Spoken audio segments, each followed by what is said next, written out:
My ex-husband, who thought I was infertile, left me 15 years ago. When he ran into me and saw my son, he trembled.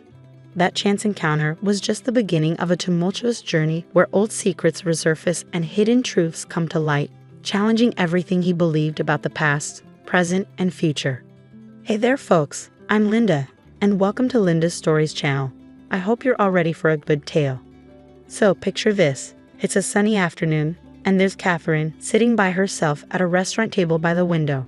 She's gazing outside, enjoying the lovely day, waiting for the waiter to bring her lunch. Little did she know, a surprising encounter was just around the corner. As Catherine headed to the bathroom, she accidentally bumped into a boy walking down the hallway. She said sorry right away, but when she glanced at the man with the boy, she was shocked to see someone from her past. It was Michel, Catherine's ex-husband, whom she hadn't seen in 15 years since they divorced. Feeling a bit surprised by the unexpected meeting, Catherine felt a mix of surprise and discomfort as he came closer. However, she stayed composed and greeted him politely. Michel and Catherine had always dreamed of having children. From the start of their marriage, they tried hard to make that dream come true, but it just didn't happen. Years passed, and they still couldn't conceive. Catherine started to worry that something might be wrong and suggested they see a doctor together to figure it out and maybe try some treatments. But Michel, being stubborn, refused to go. He came from a big family and thought the problem must be with Catherine, considering his own family's fertility history compared to hers, as she was an only child. Using their family backgrounds as evidence, he started blaming her for being infertile, which only made things worse between them. Eventually, their frustrations and misunderstandings grew so much that they ended up getting divorced. Despite the scars from their past, Catherine decided to greet Michel politely, recognizing that time had passed since they last met. However, her warm attitude was met with coldness and disdain from Michel. "Are you alone?" "Still single, I see," he said arrogantly, his eyes reflecting superiority and indifference towards Catherine. With a gesture implying his supposed superiority, he introduced the young man beside him. "This is my son, Austin," he announced proudly, as if it were a personal accomplishment. "He's a real genius, just like my new wife, Sophie," he added, nodding towards a woman at another table, a hint of pride in his voice as he talked about his new family. Catherine was astonished by Michel's arrogance. She had hoped that after so many years, things might have changed between them, but his behavior showed otherwise. It was clear that he was still as proud as ever. However, little did Michel know, something was about to happen that would shake up his entire family's destiny and change the course of his own history forever. As they talked, a tall and caring young boy approached Catherine. Seeing the concern on her face, the boy, with a protective instinct, asked, "Is everything all right, Mom?" Catherine's face lit up at the sight of her son, and she replied warmly, "Yes, everything's fine, my dear. I'm happy you're here. I ran into someone from the past while waiting for you." She gave her son a loving kiss on the cheek, appreciating his care. "I want you to meet my son, Michel," Catherine continued, smiling as she noticed the surprise on Michel's face. "This is Nathan." Michel couldn't conceal his surprise upon discovering that Catherine had a son. His eyes widened, reflecting a whirlwind of thoughts as he realized the boy was already a teenager, about 15 years old. Before Michel could say anything, the waiter arrived with Catherine's lunch, breaking the moment. Taking advantage of the interruption, Catherine excused herself and joined her son, leaving Michel lost in his thoughts. Returning to his table with his son and wife, Michel appeared distant, his mind elsewhere. While Sophie and Austin enjoyed their meals, Michel seemed preoccupied, his thoughts consumed by a single idea. Could Nathan be his son? Was it possible that Catherine was pregnant when they separated and never told him? But why would she keep it a secret? These questions consumed Michel, overshadowing his ability to enjoy the present moment. Before he could find answers, Sophie's voice broke through his thoughts, snapping him back to reality. As days passed, Michel couldn't shake the issue from his mind. He dreaded facing the truth that haunted him.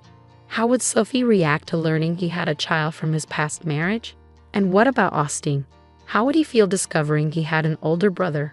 The idea of confronting Catherine, fearing she might demand financial support, only added to his anxiety. Despite the swirling uncertainties and doubts in his mind, Michel couldn't ignore the overwhelming curiosity pushing him to uncover the truth. How could this be possible? Michel questioned himself relentlessly. He was convinced that Catherine was unable to have children, especially after years of failed attempts to conceive together. Michel's experience with Sophie had been vastly different. A few years after his divorce, he met Sophie, and she soon became pregnant with Austin. Upon hearing the news, they swiftly decided to marry, embarking on a new life together. These contrasting circumstances only deepened Michel's doubts and confusion about the possibility of Nathan being his son. Michel found himself caught in a profound internal struggle. On one side, he yearned for the truth, but on the other, he dreaded the potential upheaval in his life if Nathan turned out to be his son. His pride urged him to maintain the facade of a perfect family with Sophie and Austin, convincing himself that Nathan and Catherine's reappearance would only bring chaos and disruption. Yet, Catherine's persistent silence on the matter intrigued him further. Why would she keep Nathan a secret from him? This mystery intensified his curiosity and deepened his doubts. Meanwhile, Sophie began to notice her husband's distant demeanor. Michel always seemed lost in thought, and it concerned her deeply. Determined to uncover the cause of his distress, she confronted him, ready to face whatever truth lay behind his troubled behavior. Feeling trapped and unable to keep his worries to himself any longer, Michel finally opened up to his wife about his suspicions. Sophie was taken aback by Michel's revelations, her eyes widening in disbelief and apprehension. "Do you think Nathan could be your son?" she asked, her voice betraying surprise and uncertainty. Taking a deep breath, Michel mustered the courage to admit his suspicions. "Yes, I believe it's a possibility," he confessed, his voice tinged with doubt. Concern furrowed Sophie's brow. "But Michel, this could turn our lives upside down. Are you sure it's wise to pursue this truth?" she asked, her apprehension evident in her tone. Michel nodded resolutely. "I have to know, Sophie. If Catherine won't tell me the truth, then I'll arrange for a DNA test," he declared firmly, his decision firm and unwavering. "No, Michel, please don't do this," Sophie pleaded, desperation creeping into her voice. "We shouldn't get mixed up in their lives," she reasoned, attempting to sway her husband. "Let's just leave the past where it belongs and focus on our future." Sophie tried everything to dissuade Michel from pursuing the truth, convinced it was best to leave things in the past. She thought she had convinced him, but Michel remained resolute in his determination to uncover the truth. Against Sophie's wishes, Michel decided to contact Catherine and arrange a meeting, determined to seek answers. Catherine was taken aback when Michel reached out to her after their unexpected encounter at the restaurant. She never expected to hear from him again, recalling his arrogance from their past. Initially hesitant, she declined his invitation. However, Michel's persistence eventually persuaded her to agree, albeit reluctantly. "Catherine, there's something important we need to discuss," Michel began, sounding unsure. "It's been weighing on my mind since our meeting at the restaurant. I've been thinking about it a lot lately, and I need to know the truth," he asserted firmly. "What's this about? What do you mean?" Catherine asked, puzzled. "You know exactly what I'm referring to," Michel snapped back. "I'm talking about Nathan. If he's my son, I deserve to know," he declared emphatically. "Oh, so that's why you were so surprised at the restaurant," Catherine chuckled, putting the pieces together. "What's so funny?" Michel demanded. "I deserve to know the truth." "No, Nathan isn't yours," Catherine affirmed, frustrated by Michel's insistence. Unsatisfied, Michel pressed on. "Then whose son is he?" he demanded. "You, a single mom with a 15-year-old son. He has to be mine. I just don't understand how that's possible. You were infertile." "You always jump to conclusions," Catherine shot back, annoyed by Michel's accusations. "Nathan isn't yours. I've already told you he's Gregory's son, my husband's." Michel was taken aback, and Catherine clarified, "Nathan isn't 15. He's tall like my husband, but he's actually just about to turn 14. There's no way he could be your son," Catherine asserted. "After our divorce, I went to see a doctor to figure out why I couldn't conceive and maybe explore treatment options," she explained. "But the doctor told me there was nothing wrong. I was perfectly healthy and capable of getting pregnant. And that's exactly what happened. Once Gregory and I got married, I became pregnant with Nathan, and later on, we had 2 more sons, Evan, who is 10, and Theo, who is 7. After the confrontation with Catherine and the revelation that Nathan wasn't his son, Michel felt deeply intrigued and disturbed. Catherine's words made him question everything he believed about his fertility and his relationship with Sophie. Angry and confused, Michel tried to make sense of it all. He couldn't understand how, coming from a large family, he only had one child with Sophie, while Catherine, whom he thought was infertile, had 3 children with her husband. Ultimately, Michel decided to take Catherine's advice and see a doctor.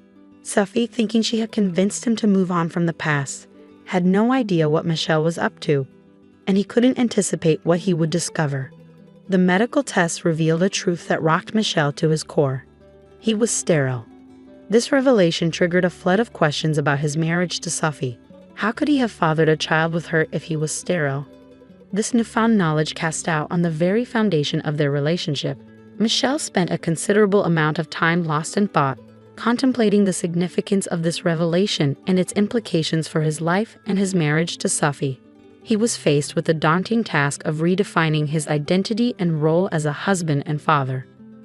Amidst the turmoil of this painful discovery, when he confronted Sophie, Michel was devastated to learn the truth about Austine. She admitted that during the early stages of their relationship, she had a brief affair with another man, resulting in her pregnancy with Austine. The revelation left Michel utterly shattered, feeling as though his entire life had crumbled around him. His pride and confidence in his fertility had blinded him to the truth for so long. Now he was confronted with a new reality that shook the very core of his beliefs about his marriage and his role as a father. Michel had to come to terms with this newfound truth. He found himself faced with the daunting task of rebuilding his relationship with Sophie on a foundation of shattered trust. Moreover, he grappled with the emotional challenge of reconciling his feelings towards Austine, knowing he wasn't his biological son but still loving him as his own child. This revelation marked a profound turning point for Michel, but he understood the necessity of forging ahead and reconstructing his life upon this newfound truth. This narrative underscores the vital role truth plays in fostering healthy and enduring relationships. Honesty, both with oneself and with others, serves as a cornerstone for nurturing mutual trust and respect. Moreover, the story serves as a poignant reminder of the importance of confronting our own biases and egos, which can obscure our perception of reality and hinder our ability to truly see those around us. Have you ever experienced a moment where the revelation of truth completely altered your perspective on something or someone in your life? If you found this story engaging, please consider liking and subscribing to the channel. Feel free to leave a comment with a number from 1 to 5 to indicate your level of appreciation for the narrative. Also, check out the video currently displayed on your screen. Until next time. I had been on my own since my parents passed away while I was in medical school, pushing me to rely solely on myself to carve out a future I could be proud of. After years of non-stop work, scrimping, and saving every extra penny, I finally managed to buy a townhouse. It wasn't just any townhouse, it was the culmination of my blood, sweat, and tears, sitting pretty in a decent neighborhood with a view of a cheerful little kindergarten across the street. The morning I bumped into Mark was like any other, except it wasn't. I'd grabbed my usual coffee from the corner cafe, a place where the barista knew my order by heart and didn't need to ask. Coffee in hand, I was lost in thoughts of my next shift at the hospital when it happened. I turned to leave and collided with someone, sending my hot coffee splashing all over both of us. "Jesus, watch where you're going," the guy exclaimed, a frown creasing his brow as he looked down at his soaked shirt. I felt my cheeks heat up with embarrassment. "Oh my God, I am so sorry. Here, let me help you clean that up," I stammered, feeling around my bag for some napkins, coming up empty. "Great." He sighed, then shook his head as he caught my flustered expression. "It's all right, no harm done. But I'm pretty sure these stains won't just wipe off with a napkin."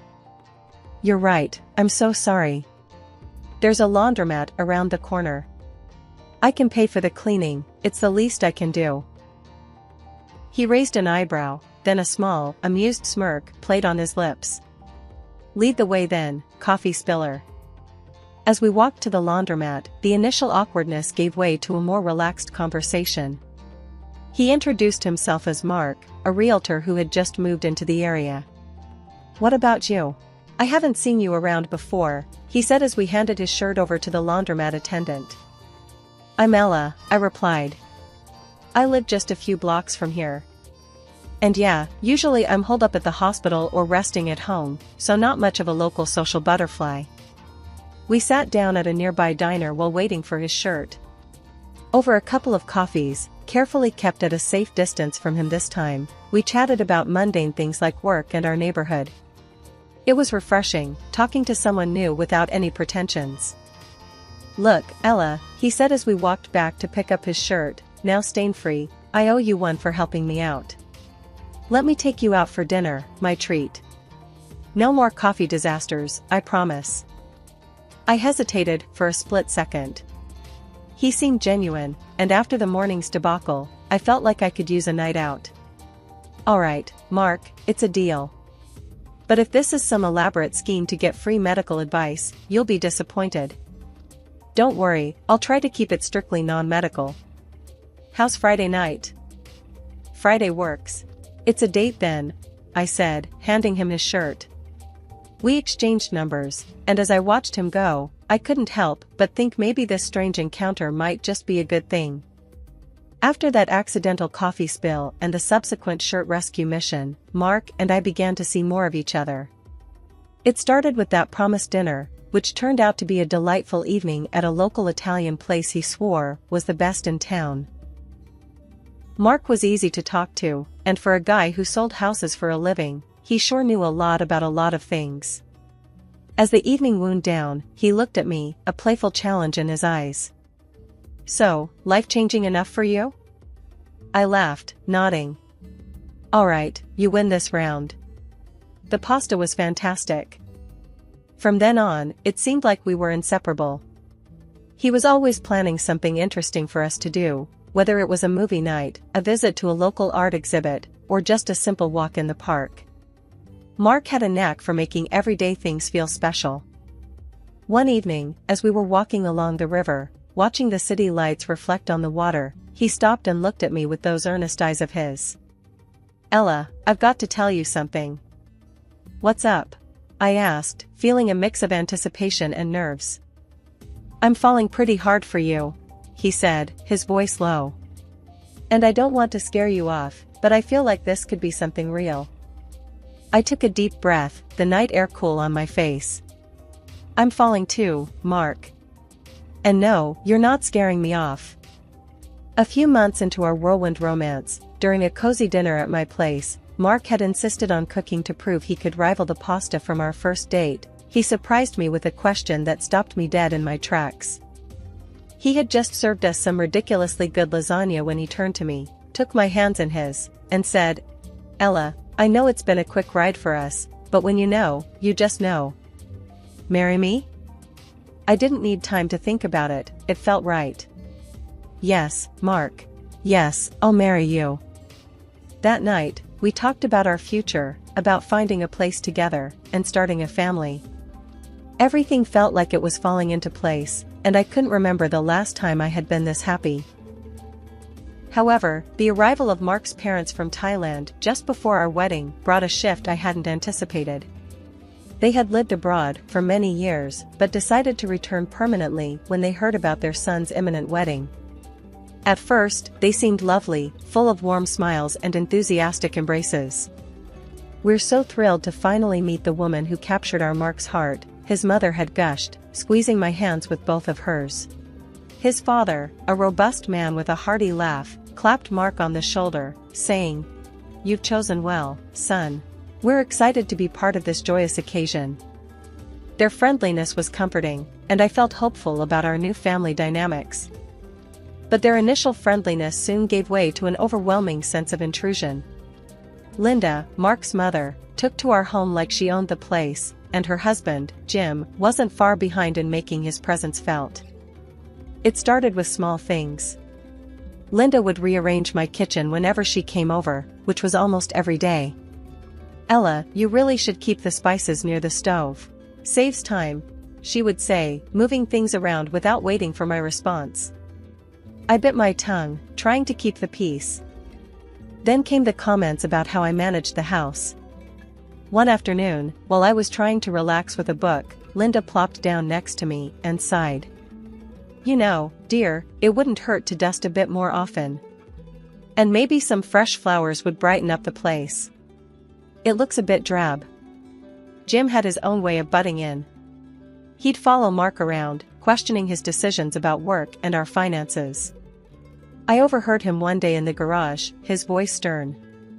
"You're letting her handle the money? You need to keep an eye on that, son.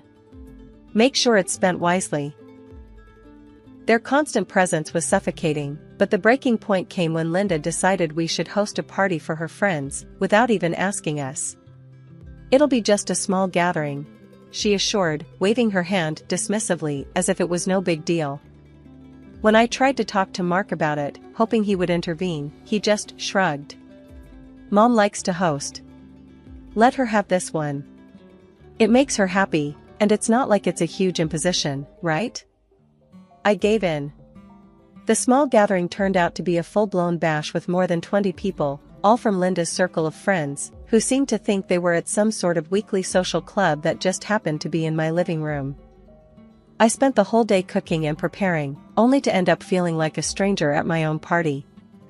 Linda introduced me around as if she was the lady of the house, and I was just some sort of assistant.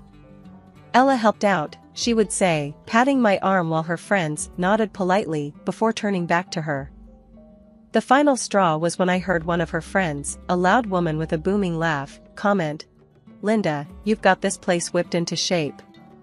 Mark was smart to bring you back here."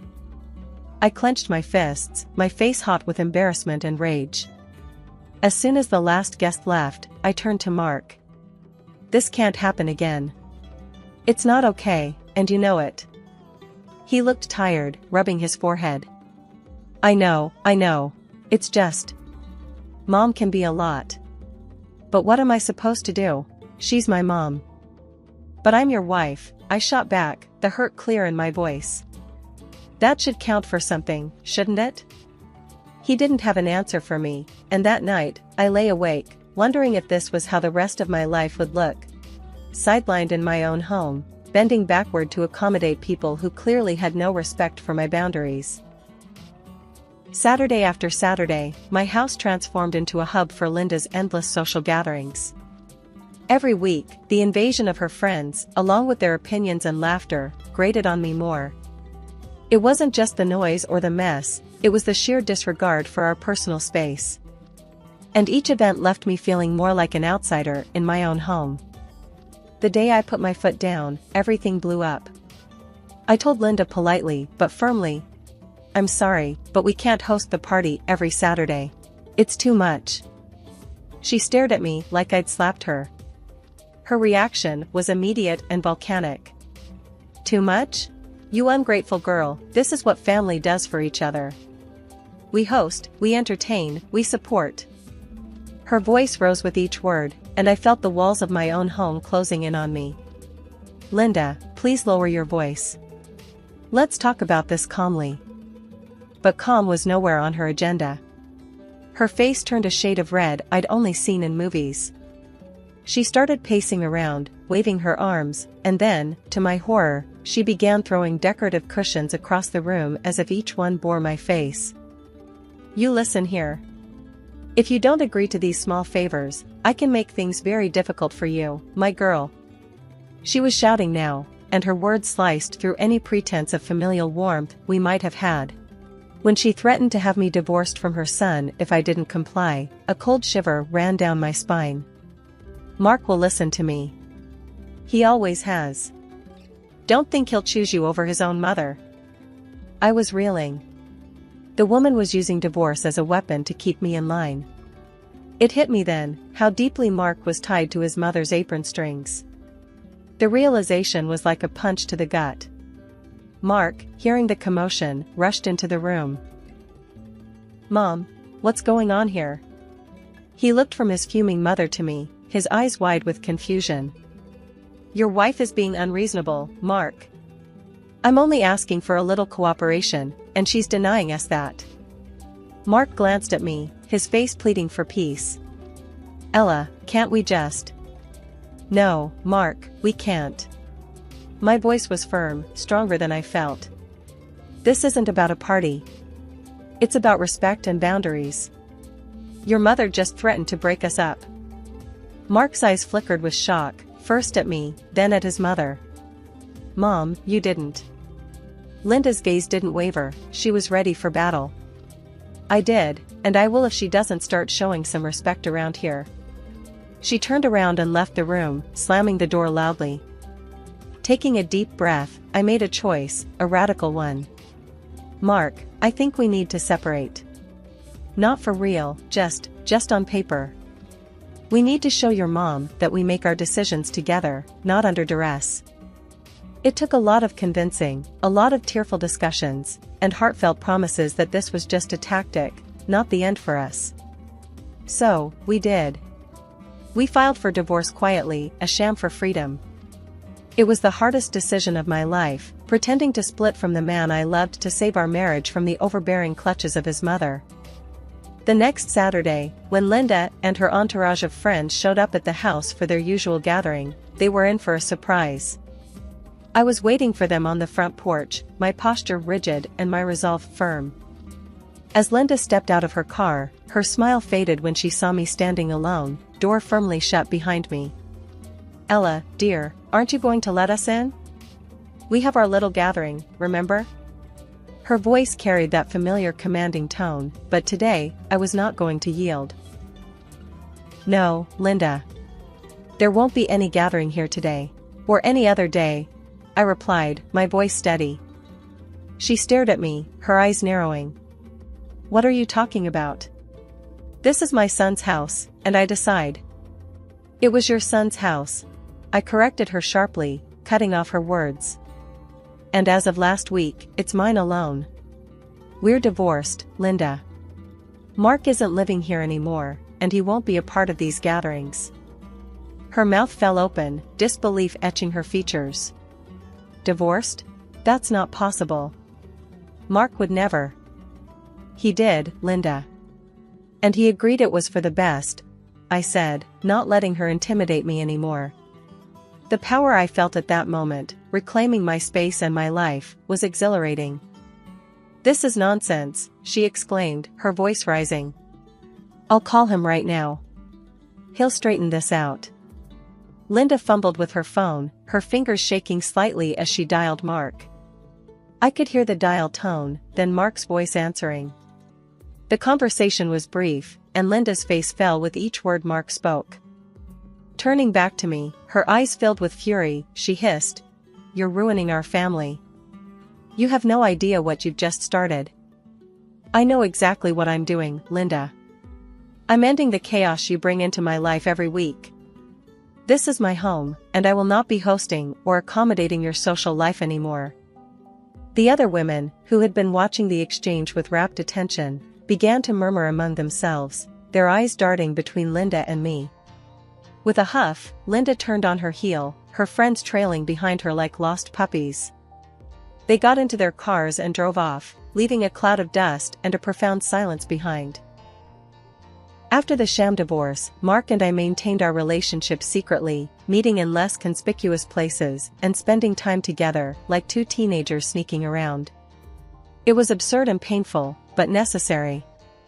One chilly evening, Mark texted me, "Meet me at the Old Town Diner. The one with the busted neon sign. Need to see you." Reading his message, I felt a mix of excitement and nervousness. I threw on my coat and headed out, making sure to keep my head down as I walked into the diner. It was a quiet place, mostly forgotten by the town's newer residents, which made it perfect for us. As I slid into the booth across from Mark, I could see he was tired, the lines around his eyes deeper than I remembered. "Hey," I whispered, reaching across the table to squeeze his hand. "Hey," he whispered back, a small smile breaking through his fatigue. "I've missed you." "Me too," I said, my heart aching a bit. "How are you holding up?" Mark sighed, his gaze dropping to our intertwined hands. "It's been hard, Ella. Not seeing you, not being able to just come home. Mom's been, well, she's been herself." I nodded, knowing all too well how overbearing Linda could be. "But we're doing the right thing, right? Keeping our distance, for now, to make her see we're serious about needing space? Yeah, we are. It's just tougher than I thought. Mark squeezed my hand a little tighter. But how about you? How have you been handling the house all alone? I shrugged. It's been okay. Quiet. Peaceful, even. I just miss having you there. The house feels empty without you. The waitress came by then, dropping off 2 mugs of coffee and a plate of fries. We both thanked her and waited for her to leave before continuing. Ella, I've been thinking, Mark said, breaking a fry in half. Maybe we should start looking for a place of our own.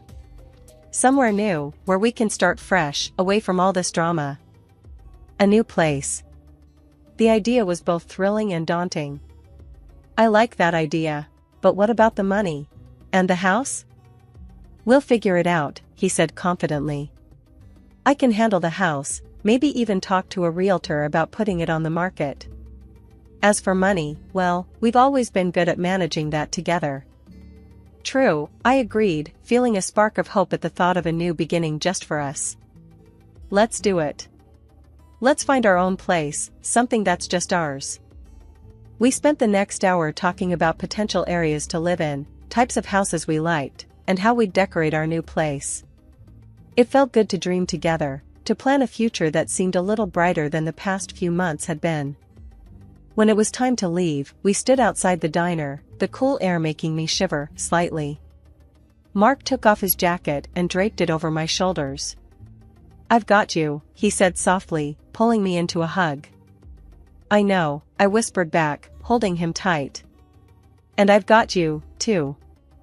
We parted ways that night with a plan in mind, our spirits lifted by the promise of a new start.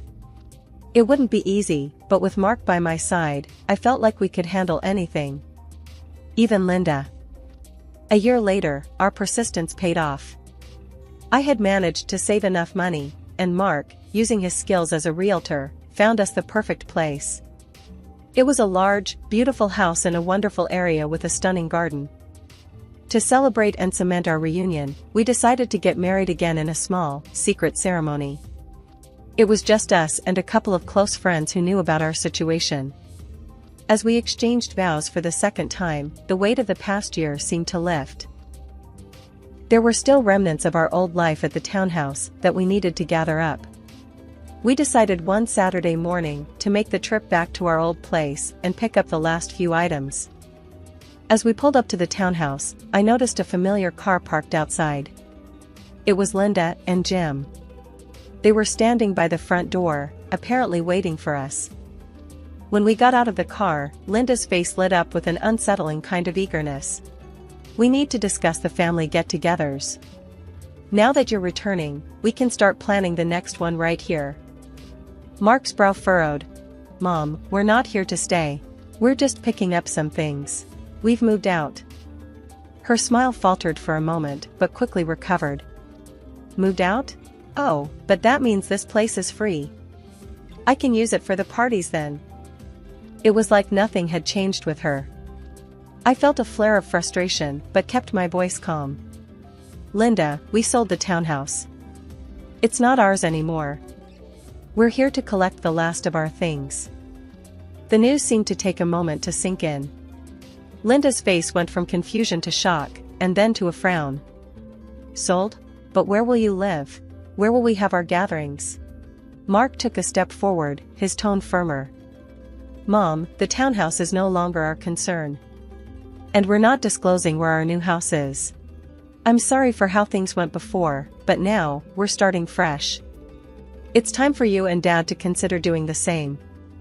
Maybe travel again, like you used to. Linda's mouth opened and closed, her earlier enthusiasm dampened into a muted disbelief. Jim, who had been quietly observing the exchange, put a hand on her shoulder, but she shrugged it off, her gaze fixed on Mark. You're choosing her over your own family? Linda's voice cracked, a mix of anger and hurt. Mark nodded. Yes, Mom, I am choosing my wife. It's not about picking sides, it's about respecting our life together. Before Linda could say another word, Mark kissed my hands, an affirmation of his commitment in front of his parents. Linda stood frozen, her face a mask of frustration and disbelief. Jim seemed to realize the argument was lost and gently urged her back towards their car. After settling into our new home, the peace and quiet I had longed for felt like it was finally within reach. Mark and I reveled in our newfound privacy, cherishing the freedom that came with it. However, Linda wasn't ready to let us go without a fight. Her obsession with controlling us reached new heights when she started calling our friends, desperately trying to find out where we lived. Thankfully, our friends understood the situation and kept our new address confidential, supporting our decision to keep our lives private. Linda's frustration grew with each unsuccessful attempt, and soon she resorted to more direct confrontations. The phone calls began to increase, each one more demanding and invasive than the last. Mark and I decided early on that engaging with her would only encourage her behavior, so we started to ignore the calls. This seemed to infuriate her even more, pushing her to take drastic measures. One evening, after a particularly grueling day at the hospital, I was walking to my car when I spotted Linda lurking near the staff parking lot. My heart sank as I realized she was waiting for me. As I approached, her face twisted into a mix of anger and determination. "Ella, you can't ignore me forever. Tell me where you live." Her voice was sharp, cutting through the quiet evening air. I kept my distance, my hand inching towards my phone. "Linda, this needs to stop. You're not welcome here, and you're certainly not welcome in our lives if you continue this behavior." She scoffed, stepping closer, her presence more threatening. "You think you can just shut me out? Mark is my son. I have rights." I could feel my patience wearing thin, and my concern for my own safety growing. "If you don't leave right now, I'm calling security. This is harassment, Linda." Her eyes narrowed, not believing I would take a stand. "You wouldn't dare." Without another word, I pulled out my phone and dialed security.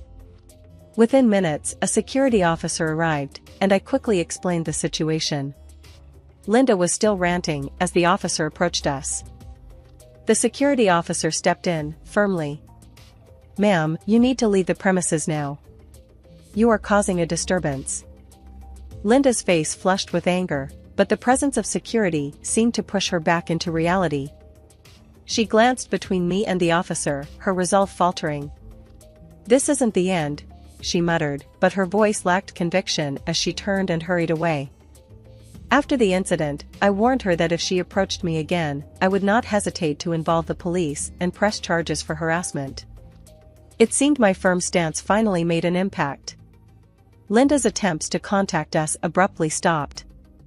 Weeks later, Mark and I were relieved to hear from a mutual friend that Linda and Jim had decided to move back to Thailand permanently. The news brought a profound sense of relief. It felt like the final cloud hanging over our new life had been lifted, allowing us to truly start afresh. Dad always said, "Chloe, you're as tough as the old boots I fish in." And he wasn't wrong.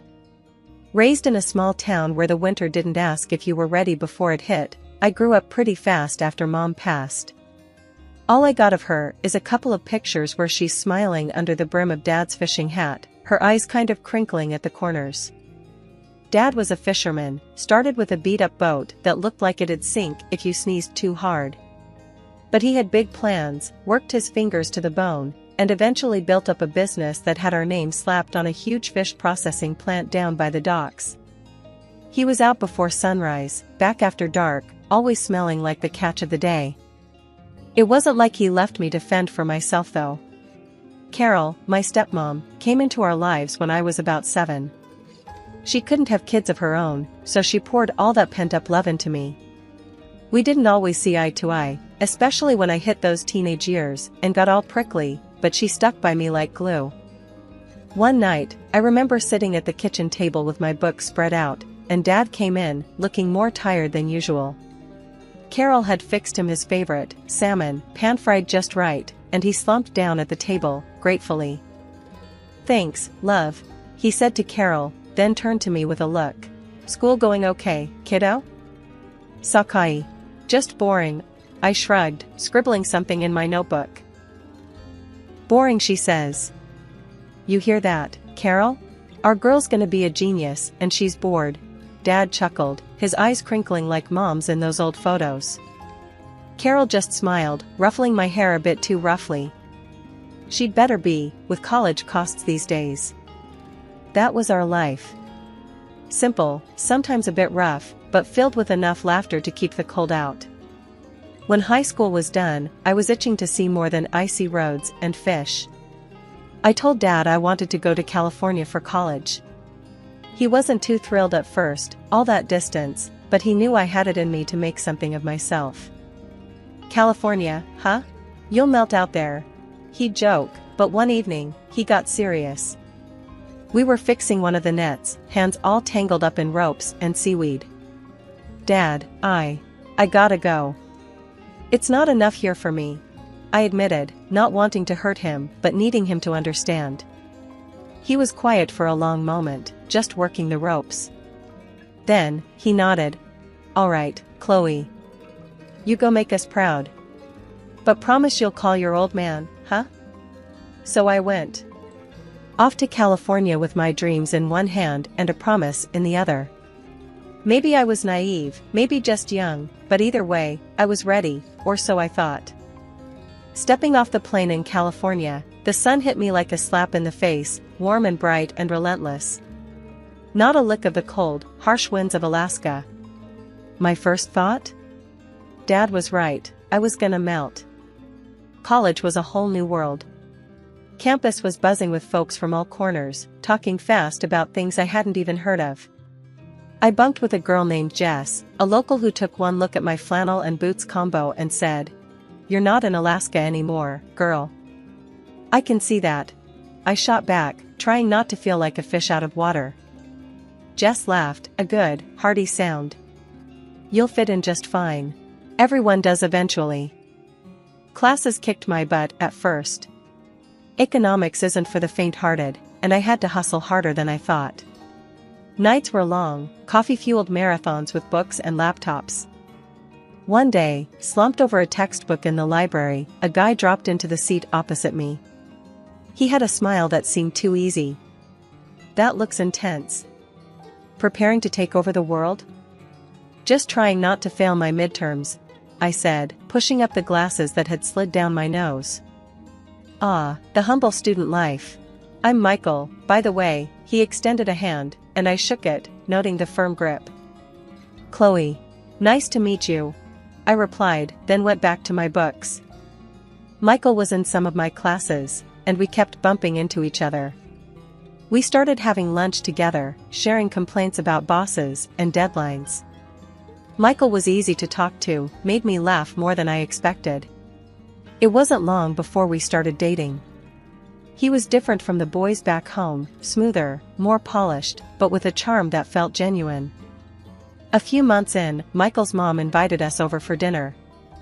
I was nervous, smoothing down my dress, while Michael just grinned and told me, "She's going to love you." His house was nicer than I expected, and his mom, Linda, was all smiles and hugs. She was a bit intense, asking a million questions about Alaska, my dad's business, and my plans for the future. "So, Chloe, Michael tells me you're quite the catch, what with your economics degree and all. You thinking about the long haul with my son here?" she asked, her eyes sharp but not unkind. I choked on my water a bit, coughing while Michael clapped me on the back. "Mom, give her a break," he laughed, but Linda just waved him off. "I'm just saying, it's good to think about these things," she said, serving up more food than I could possibly eat. The night ended with Linda whispering to me as we said goodbye, "You're good for him, Chloe. I can tell." Driving back, Michael was quiet for a long time before he said, "So, what do you think? About us, I mean?" "I like where this is going," I said, feeling a mix of excitement and nerves. "Let's see where it leads, okay?" "Okay," he agreed, and for the first time in a long time, California didn't feel quite so far from home. As I lay in bed that night, the distant sound of the ocean in my ears, I thought about Dad and Carol. They'd be happy for me, I figured.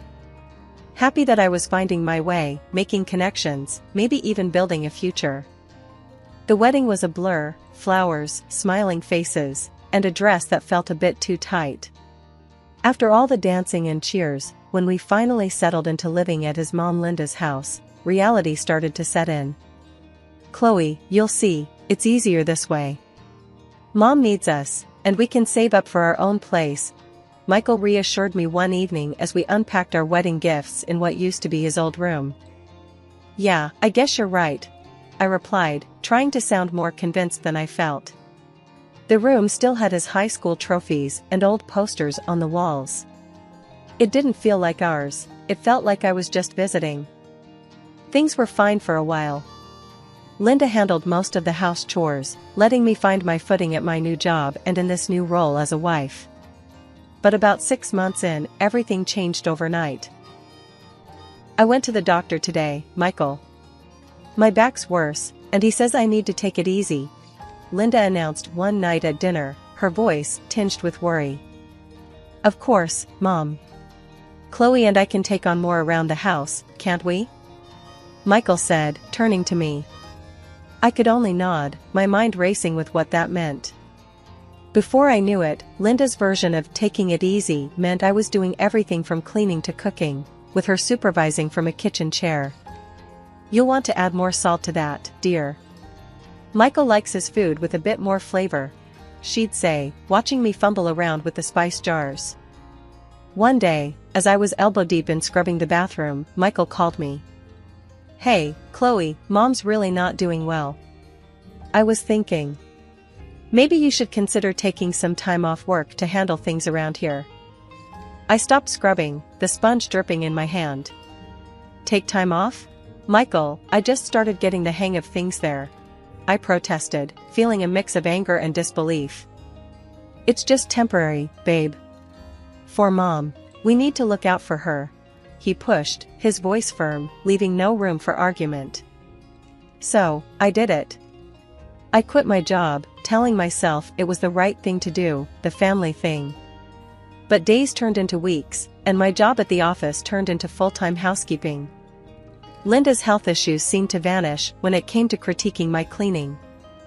I'd vent to Michael when he got home, but it was like talking to a brick wall. "She's just trying to help, Chloe. You know how she is," he'd say, brushing it off, making me feel smaller and more isolated each time. Every day was a marathon of chores. I scrubbed, dusted, and cooked with all the energy I could muster, but Linda always found fault. "You missed a spot there, just behind the couch. And use more elbow grease, will you? It's still not clean," she would say, her voice sharp, cutting through the hum of the vacuum cleaner.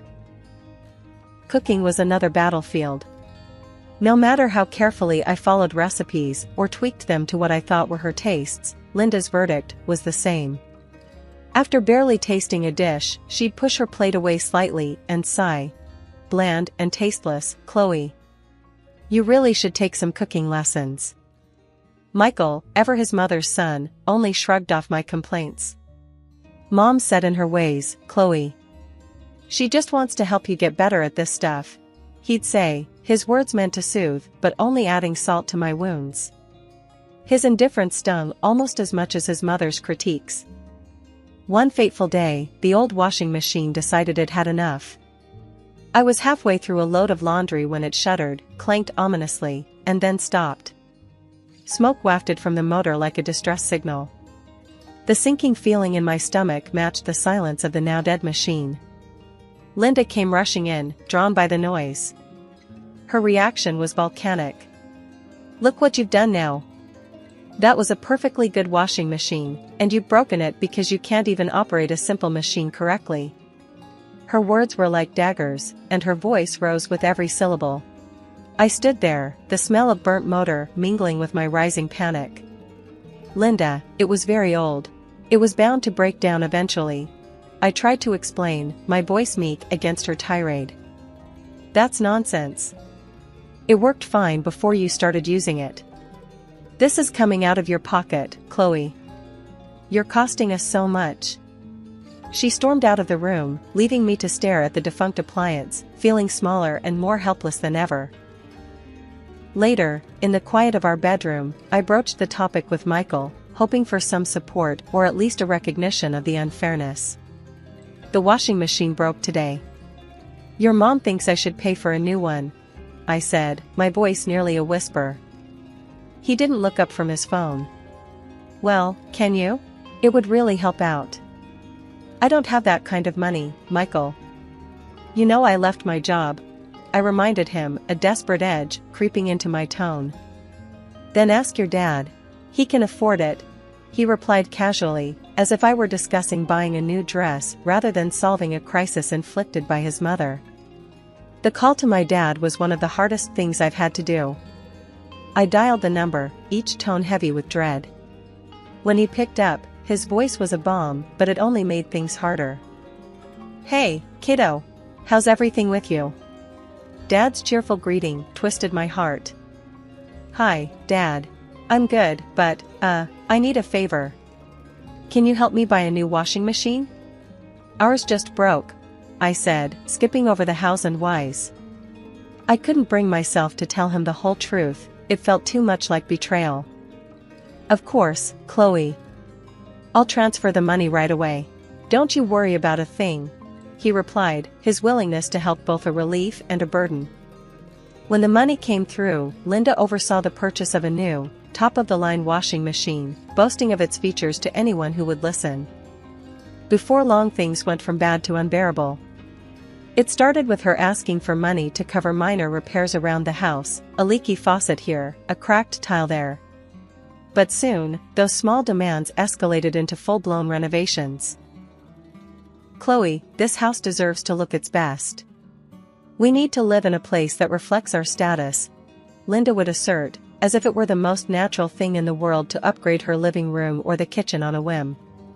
I tried to resist, to suggest we budget or delay some of the work, but she brushed off my concerns with a wave of her hand. The first few times I called Dad to ask for money, I felt a knot in my stomach. He always answered with a smile, happy to see me, even if it was just on a screen. How's my girl? He'd ask, his eyes crinkling at the corners. I'm good, Dad. Listen, I need to ask for some help. We've got some repairs to do around the house, and well, it's a bit more than we can handle right now, I'd say, trying to keep my voice steady. Dad never hesitated, always quick to offer whatever help he could. Of course, kiddo.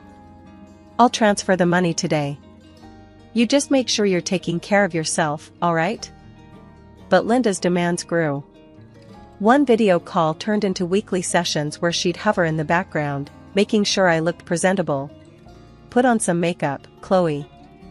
Look lively for your father, she'd command, covering up the fatigue that had become my constant companion. It wasn't just the house that was being transformed. Linda decided she needed a new car, something more fitting for her status. And then, clothes from branded stores, because appearances matter, Chloe. Each request for money chipped away at my independence and my relationship with my father. I felt like a puppet, reciting lines Linda had given me.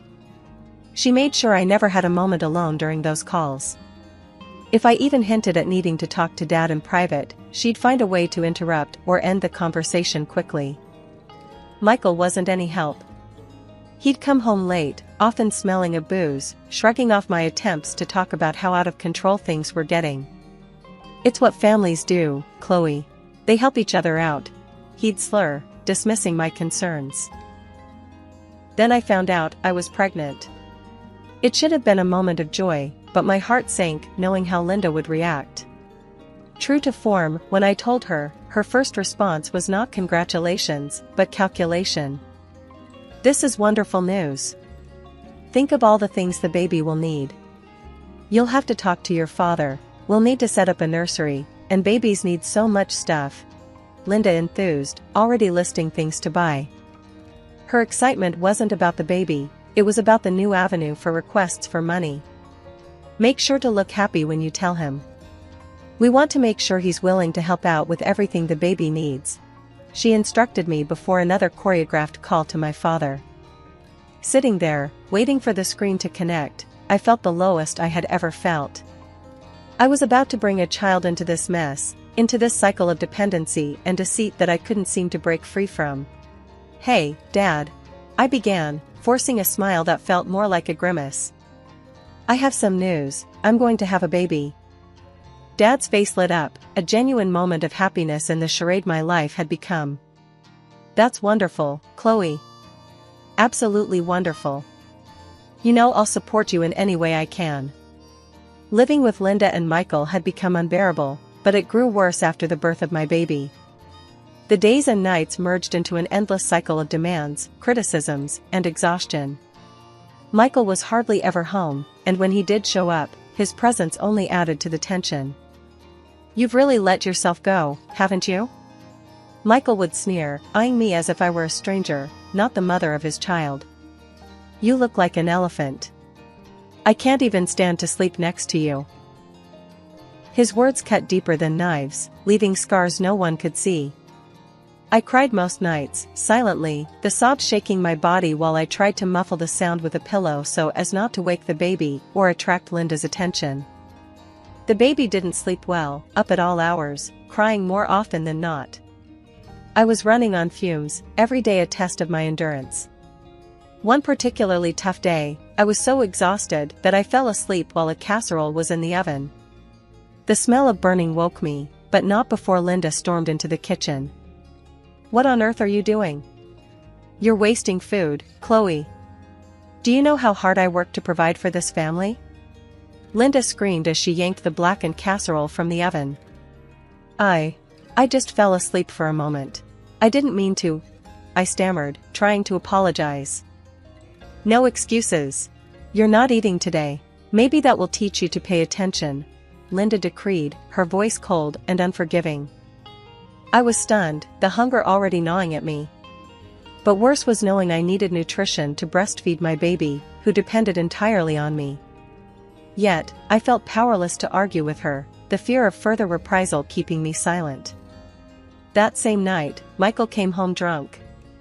He stumbled through the door, his eyes barely focusing on me as I tried to soothe our crying baby. "Can't you keep that child quiet?" he barked, his voice laced with venom. "I'm trying, Michael. He's just fussy tonight," I said, my voice weary, holding our baby a little closer. Unsatisfied and belligerent, Michael pushed me, his hand shoving against my shoulder hard enough that I stumbled and hit the doorframe. Pain shot through me, but my first instinct was to protect the baby in my arms. That moment crystallized everything for me. The fear, the pain, the desperation, I couldn't live like this anymore. Not for me, not for my baby. This wasn't a home, it was a prison. Michael's stumble seemed minor to him, but to me, it was the last straw. Waiting for the right moment to leave was the hardest part. I watched the clock tick, each minute stretching endlessly until the notification came, another transfer of money from my dad. It was then I knew I had to make my move. Michael and Linda were both out for the day, and the house felt strangely silent, almost like it was holding its breath along with me. I dressed quickly, pulling on my old warm jacket and wrapping my baby tightly in his blanket. Every movement was calculated, silent, the fear of them coming back early gnawing at my insides. I grabbed a small bag that I had packed days ago, the essentials only, some clothes for me, and the baby in diapers. With my baby secured in my arms, I stepped outside, locking the door behind me one last time. The taxi ride to the airport was a blur, my heart pounding so loud I could barely hear anything else. I kept looking over my shoulder, paranoid that Michael or Linda might pull up behind us. At the airport, I bought the tickets, my hands shaking as I handed over the cash. The amount drained nearly all the money I had, but it didn't matter. We were going to be safe, we were going to be free. I turned off my phone, cutting off any chance they had to track me down or persuade me to come back. Landing in Alaska was like stepping into another world. The biting cold slapped me awake from the haze of anxiety and fear that had clouded my mind. I hailed another taxi and gave the driver my dad's address. As we drove, the familiar landscapes of my childhood rolled past, each mile bringing a surge of memories and a flicker of hope. I arrived at my dad's house late at night. The porch light was a beacon in the darkness. With my baby now asleep against my chest, I walked up the steps and rang the doorbell. The wait felt like an eternity. Then, the door swung open, and there was my dad, his face etching from confusion to shock as he took in my appearance, exhausted, disheveled, my eyes swollen from crying. "Chloe, what's happened? Are you okay?" His voice was laden with concern. Tears streamed down my face as I stepped inside. "Dad, I had to leave. I couldn't stay there any longer. Please, I need your help." He didn't ask any more questions. He just wrapped his arms around me and my baby, pulling us into the warmth of the house. Carol came down the stairs, her expression turning from sleepy curiosity to alarm as she saw me. "Oh, Chloe," she gasped, rushing to embrace us. "What's going on?" I broke down, the story pouring out of me in between sobs, the control, the isolation, the despair, Michael's indifference, Linda's manipulation. They listened, their faces growing grim with every detail. Without a word, Dad stepped away and came back with his phone in hand. He dialed with a steadiness that belied his age. "I'm calling the police, and then I'm getting the best lawyer we can afford.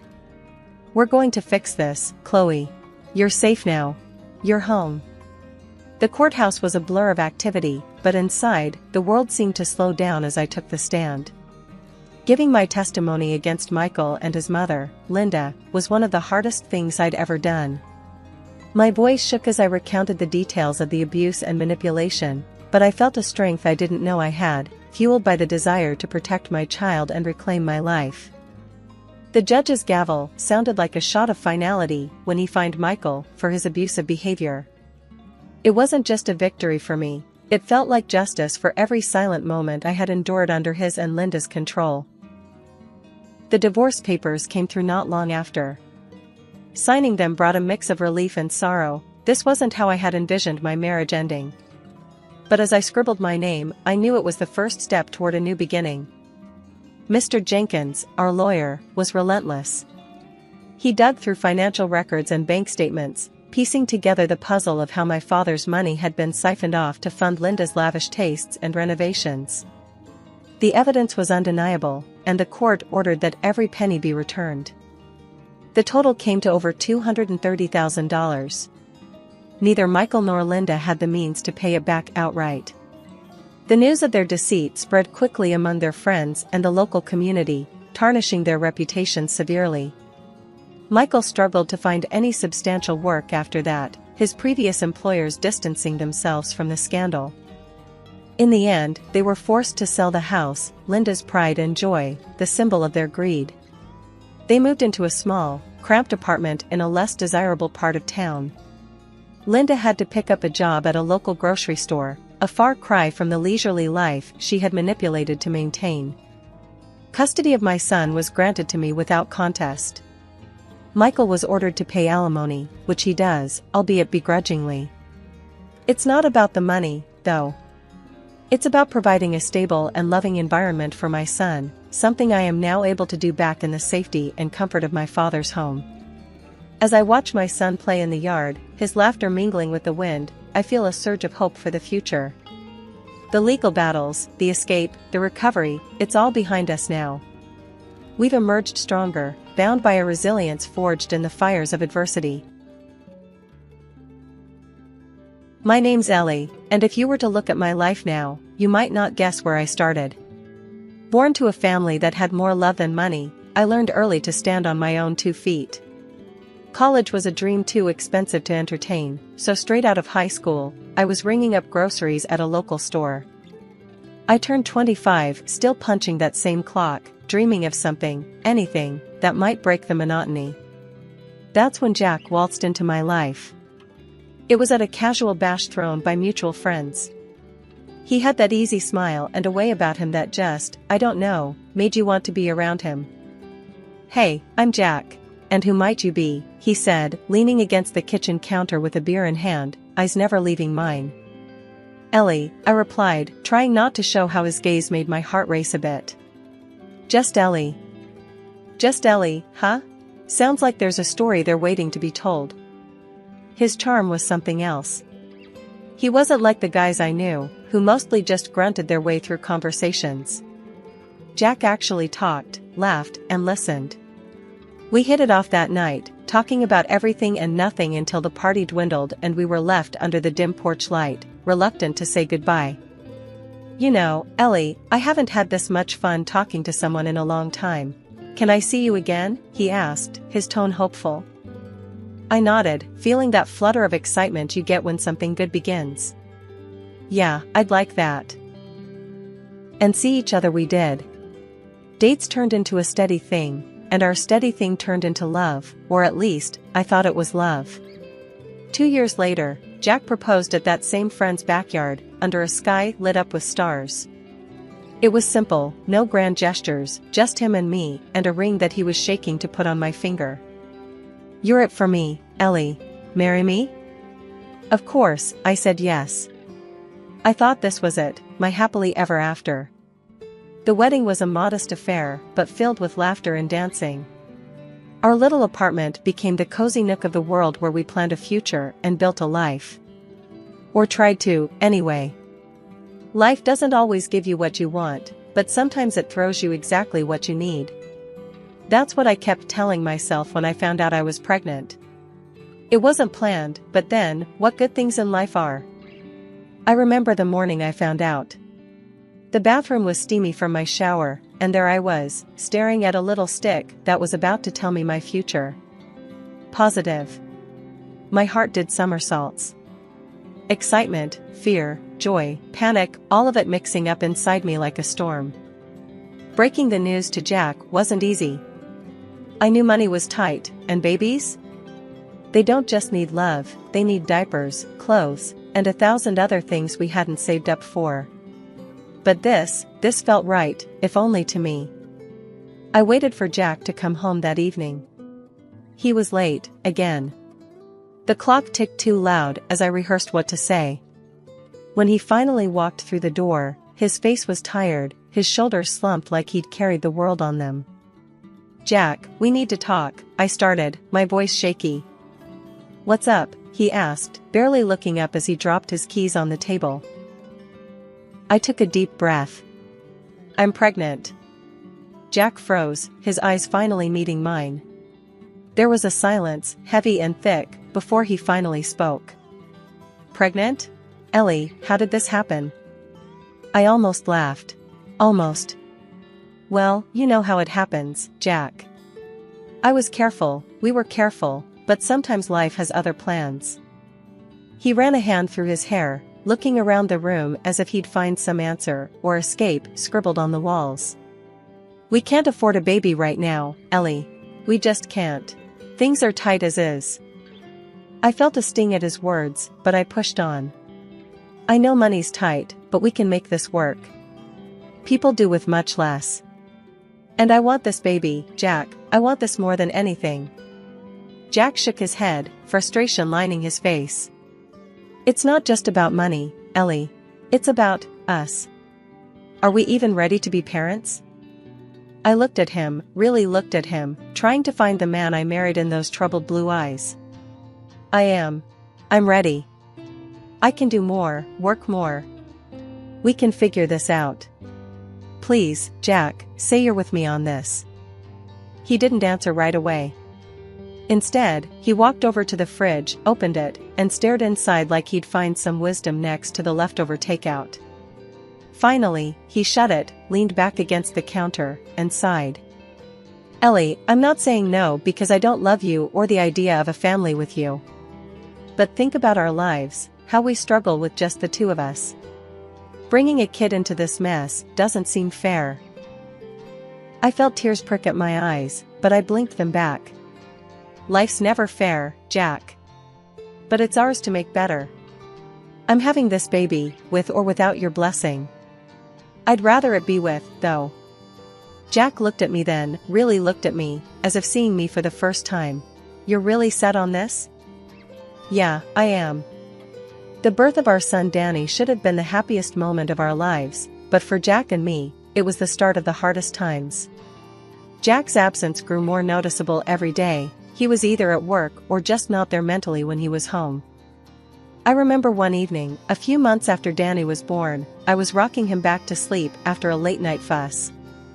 Jack walked into the nursery, his face shadowed and tired. "Ellie, we need to talk," he said, barely above a whisper. I looked up, holding Danny a bit closer. "What's up?" My voice was tired, worn out from nights of little sleep and days filled with too much alone. "It's about this," he gestured vaguely around the room, his face strained. "It's about us, about me. I can't do this. It's too much." I felt a chill run down my spine. "What do you mean, you can't do this?" "Talk to me, Jack. What's going on?" Jack paced a few steps, then stopped, facing away from me. "I'm just overwhelmed. I'm always at work, and when I come home, there's just so much noise, so much need. I thought I could handle it, Ellie, but I can't. I'm not cut out for this father stuff." His words stung, but they weren't a surprise. I'd seen it, the distance, the disconnect. "So what are you saying? You want out?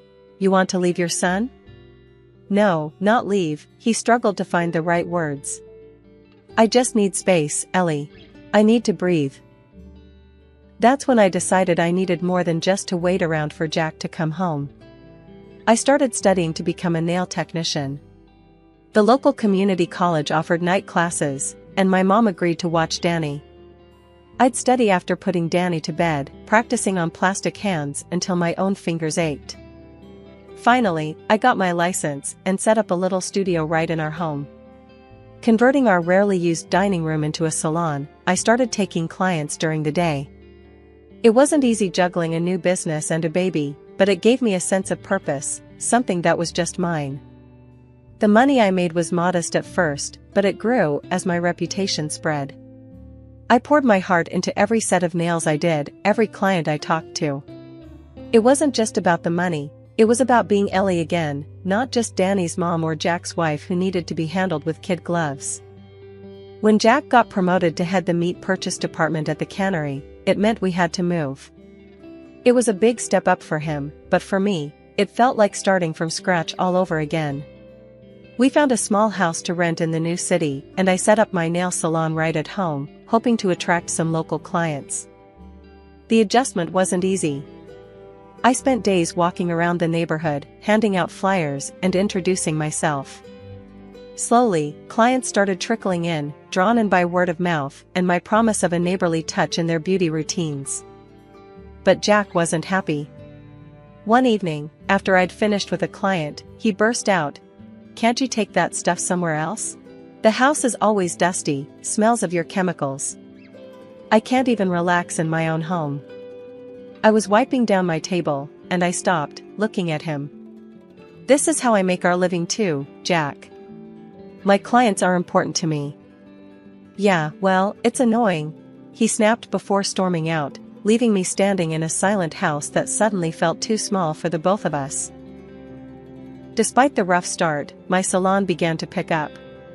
I was making good money, enough to think about renting a space outside our home. But the thought of starting in a new location, with the risk of not attracting enough clients, weighed heavy on me. One day, I mentioned it to Jack, trying to gauge his thoughts. "I'm thinking about renting a space for the salon. It might be better for us, for the house." He just shrugged, his mind on other things. "Do what you want, Ellie. Just make sure it doesn't come back to bite us."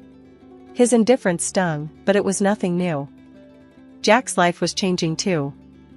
With his bigger salary, he started taking more care of himself, hitting the gym, buying fancy clothes, and attending social events. Events I was never invited to. One night, he was dressing up for another one of those parties, and I couldn't help myself. I had to ask, "Why don't you ever take me with you?" He looked at me through the mirror, a frown lining his forehead. "Ellie, look at us. You're not cut out for that crowd. They're educated, polished. I can't be explaining my wife who does nails."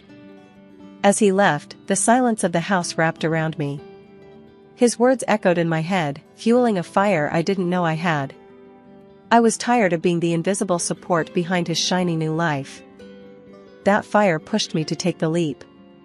I used almost all of my savings, $70,000, to open my own salon in a small but bright space downtown. It was a gamble, a huge one, but I was done being just a background in Jack's life. At first, I worked alone. Long days filled with appointments, my hands constantly in motion. The salon slowly gained a reputation for quality and care, and soon, I had enough clients to hire 2 more technicians. One morning, as I was opening up the salon, Jack came in. It was early, and he looked out of place in his business suit among the pastel colors and nail polish racks. "What are you doing here, Jack?" I asked, surprised to see him. "I heard you hired more people." "Sounds like you're getting serious about this," he said, looking around with a mix of curiosity and disdain.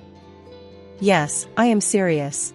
This salon is going to succeed, with or without your approval," I said firmly, meeting his gaze. Jack smirked, a cold, humorless curl of his lip. "Just be careful, Ellie. Don't come crying to me if it all falls apart."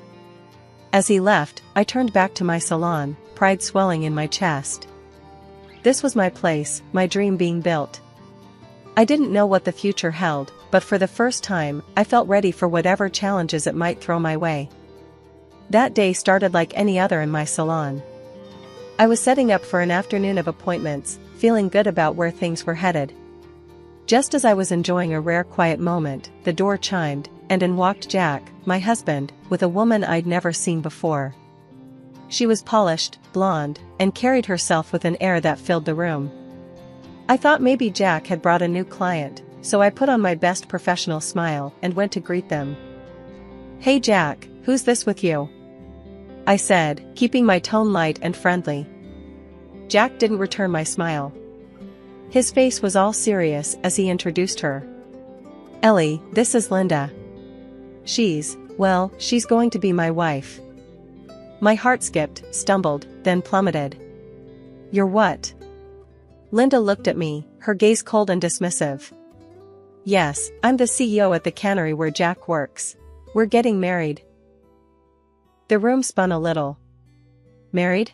But Jack, what are you talking about? We're married." Jack's eyes were hard, not like the man I remembered marrying. "Ellie, I'm going to be filing for divorce. Linda and I, we're better suited for each other. She's smart, educated, wealthy." His words felt like punches, each one knocking the wind out of me. Linda chimed in, her voice dripping disdain. "It's rather unpleasant here, being surrounded by such simple pursuits." She looked around my salon with a sneer.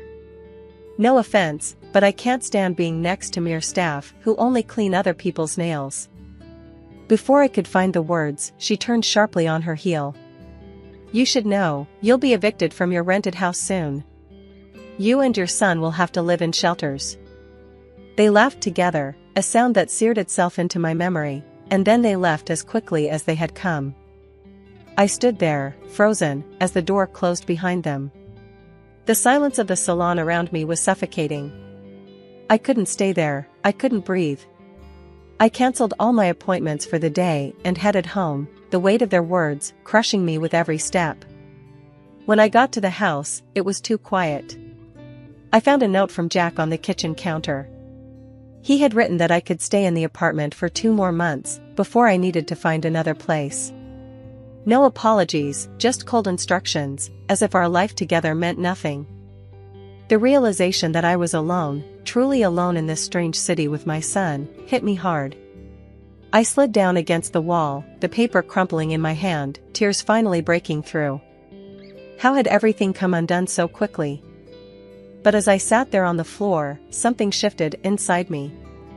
Anger simmered up, burning away the initial shock and hurt. I was down, but I wasn't out. Not by a long shot. I had my son to think about, a business that needed me. I focused all my energy on the salon.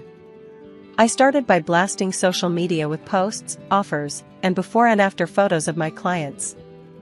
I printed flyers and distributed them all around the neighborhood, offering deals for first-time visits. It didn't take long for the word to spread and for my booking calendar to fill up. We were booked solid for 3 weeks straight, and I had never been busier or more motivated. I moved us into a small apartment right above the salon. It wasn't much, but it was ours, and it was enough. From our windows, we could see the life of the street below, and I liked the closeness of it all, work just downstairs, home up here. It felt compact, manageable. The divorce dragged on, ugly and draining. Jack claimed Danny wasn't his to get out of paying child support. That forced us into a DNA test, which only proved what I already knew: Jack was the father. The court didn't take kindly to his antics and ordered him to pay up for child support.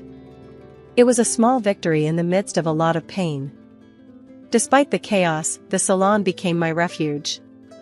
I threw myself into my work, arriving early to open up and staying late to clean up, making sure every part of the business ran smoothly. My hands were constantly in motion, painting, filing, shaping. It wasn't just about nails, it was about rebuilding my life, one appointment at a time. One late evening, as I was finishing up with my last client, Maria, she caught me off guard with a question. "Ellie, how do you do it? Stay so strong?" I paused, looking at her through the mirror, a smile tugging at the corner of my lips, despite the tiredness.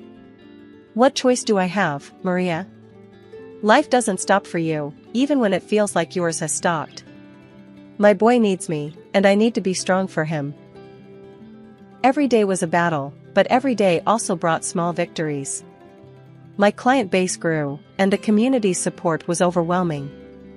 They came for the nails, but they stayed for the camaraderie, and my salon became a little sanctuary not just for me but for many of the women in the area.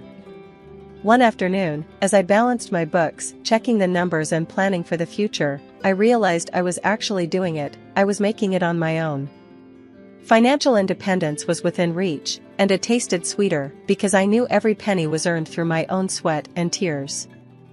The salon buzzed around me, filled with laughter and chatter, a stark contrast to the quiet of my legal battles and personal struggles.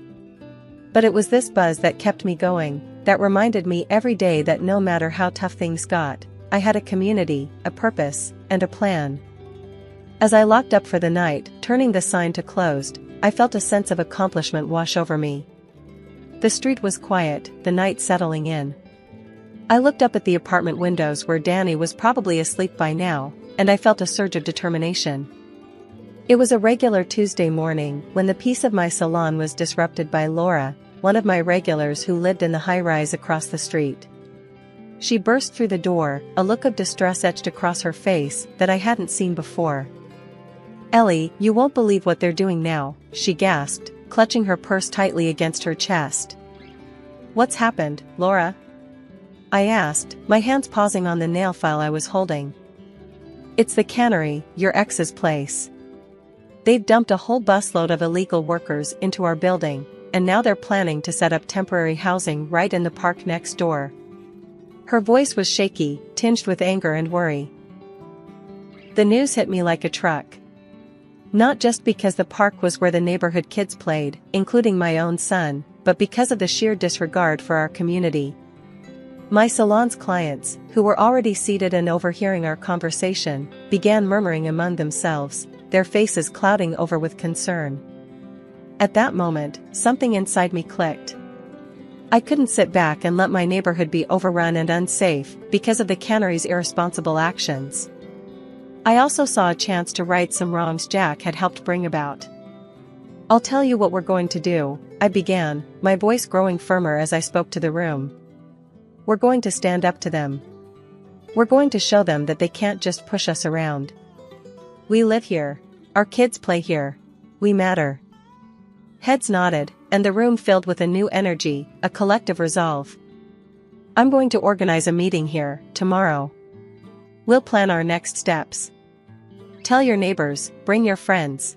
We're stronger together," I declared. Over the next few days, I turned my salon into a makeshift community center.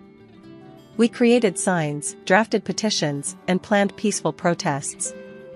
I led the charge, fueled not just by my civic duty, but by a deep-seated desire to challenge Jack and the destructive path he was part of. Then, one afternoon as we were preparing signs for another rally, Jack showed up at the salon, Linda in tow. They both looked unusually meek, a stark contrast to their usual haughty demeanor. Ellie, can we talk? Jack asked, glancing around at the bustling salon-turned-activist hub. I stepped closer, crossing my arms. Sure, Jack. What's so important? He glanced at Linda, who hesitated before pulling out an envelope. We want to make you an offer, Ellie. This should cover all your troubles. Just stop this protest, let the cannery do its business. I peeked into the envelope she handed me. It was filled with $100,000. My heart raced, but my resolve didn't waver. You think you can buy me off? Buy off our safety and well-being? I scoffed, pushing the envelope back into her hands. You can keep your dirty money. I'm not stopping until you pull back your plans for the park and treat your workers right. Jack's face hardened.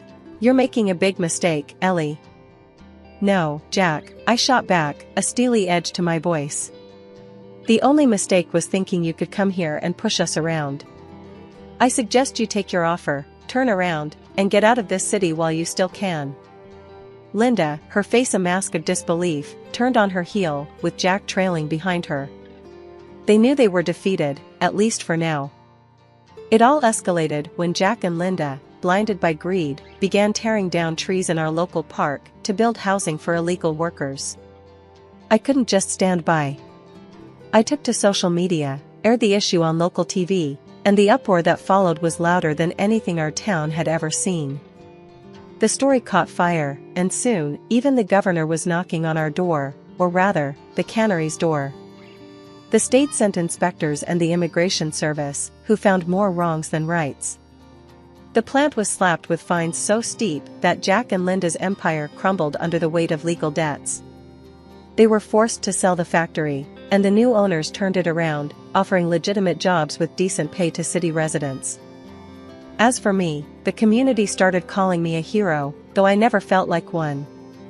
I was just a woman who loved her neighborhood enough to fight for it. 2 years after the dust had settled, Jack showed up at my salon. He was a shadow of the man I once knew, tired, older, and worn down by his choices. Ellie, can we talk? His voice was low, hesitant. I nodded, leading him to a private corner. What is it, Jack? I'm sorry, Ellie. For everything. I was wrong, so wrong. Can you ever forgive me? His eyes searched mine, looking for a hint of the softness he once knew. Jack, I forgave you a long time ago, for my sake, not yours. But forgive and forget are two different things. What we had is over, and it's staying that way. He nodded, a resigned slump to his shoulders. Can I see Danny?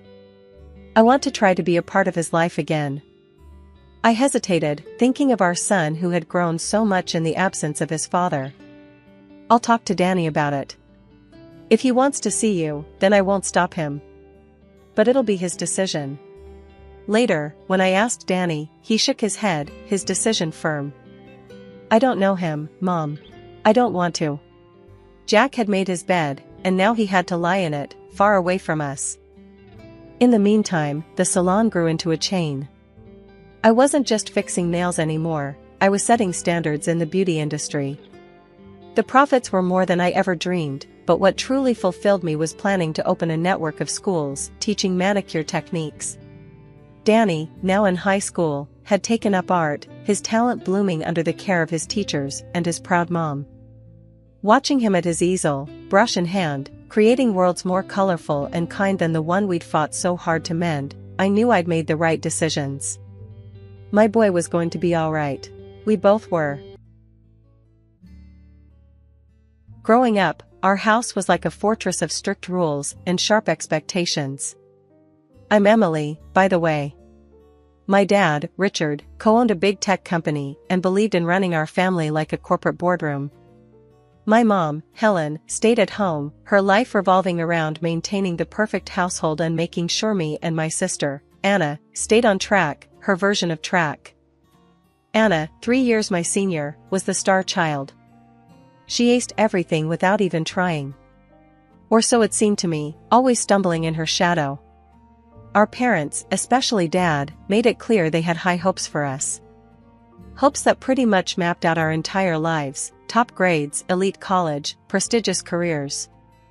This particular evening was like any replay of a tired old sitcom. Dinner was tense. The clinking of cutlery on fine china always seemed louder when the air was thick with expectation. Dad's eyes darted from Anna to me, like he was mentally tallying points on some parental scoreboard. "So, Anna, your economics teacher called today. She's impressed with your latest project. Said it was college-level work," Dad announced, his voice tinged with pride. Anna smiled, the perfect daughter glow up on full display. "Thanks, Dad. I really pushed myself with this one." His gaze swung to me. "And Emily? How are your grades?" "Still struggling with calculus, I hear." The food in my mouth turned to sawdust. I nodded, not trusting my voice. Anna's eyes flickered my way, a glimmer of sympathy before she quickly masked it. "Math isn't my thing, Dad. You know I'm more into." "Math is everyone's thing if they put in the effort," he cut me off. His tone wasn't mean, just matter of fact, as if he was discussing the weather or a stock market trend. Mom chimed in, her voice softer but no less insistent. "Your father's right, Emily. You can't just give up because something doesn't come easily. Look at Anna. She works hard. Why can't you be more like her?" I bristled. "I do work hard. Just not at things that matter to you." Dad's eyes narrowed. "What does that mean?" "It means I have other interests. Like art." He scoffed, shaking his head. "Art is a hobby, Emily. It won't pay your bills or build a future. You need to be realistic." I pushed my chair back, the legs screeching against the tile floor. "Excuse me, I need some air." As I left, Dad's voice followed me. "We're only saying this for your own good, Emily." Outside, the cool evening breeze was a small relief from the stifling dining room. Their expectations were like chains, heavy and cold, and no matter how hard I tried, I couldn't seem to break free. Not like Anna, who wore those expectations like a crown, always poised, always perfect. But that night, under the starry sky, I made a silent vow. One day, I'd find a place where I wasn't just Anna's lesser shadow. A place where I could be me, whatever that meant, without apology or comparison. In our house, everything was a competition, especially for my sister Anna and me. My dad had this belief that pitting us against each other was the way to breed success. He'd say stuff like, "Competition sharpens the mind," but all it did for me was grind my confidence into dust. I mean, imagine screwing up a math problem and then going to school with a rumbling stomach the next day, because of it. That was my reality. Anna always came out on top. Whether it was math, science, or any school subject, she nailed it. Because of that, she was the golden child, the one who wore new clothes and had lunch packed with more than just leftovers. On the other hand, I was the one in faded jeans, trying to get by on scraps. Dad made sure of it. "You need to push harder, Emily," he'd say at the dinner table, barely looking up from his plate as he compared our report cards. "Look at your sister. She's setting the bar. Meet it or go hungry." The unfairness of it all could choke you. My mom, Helen, always backed him up too. "Your father's right," she'd add, in that quiet voice of hers that somehow sliced deeper than any shout. "We only want what's best for you." But I had a different idea of what was best for me. My room was my refuge, a small space crammed with paints, brushes, and canvases. I wasn't any good with numbers or business strategies, but give me a brush, and I could make magic.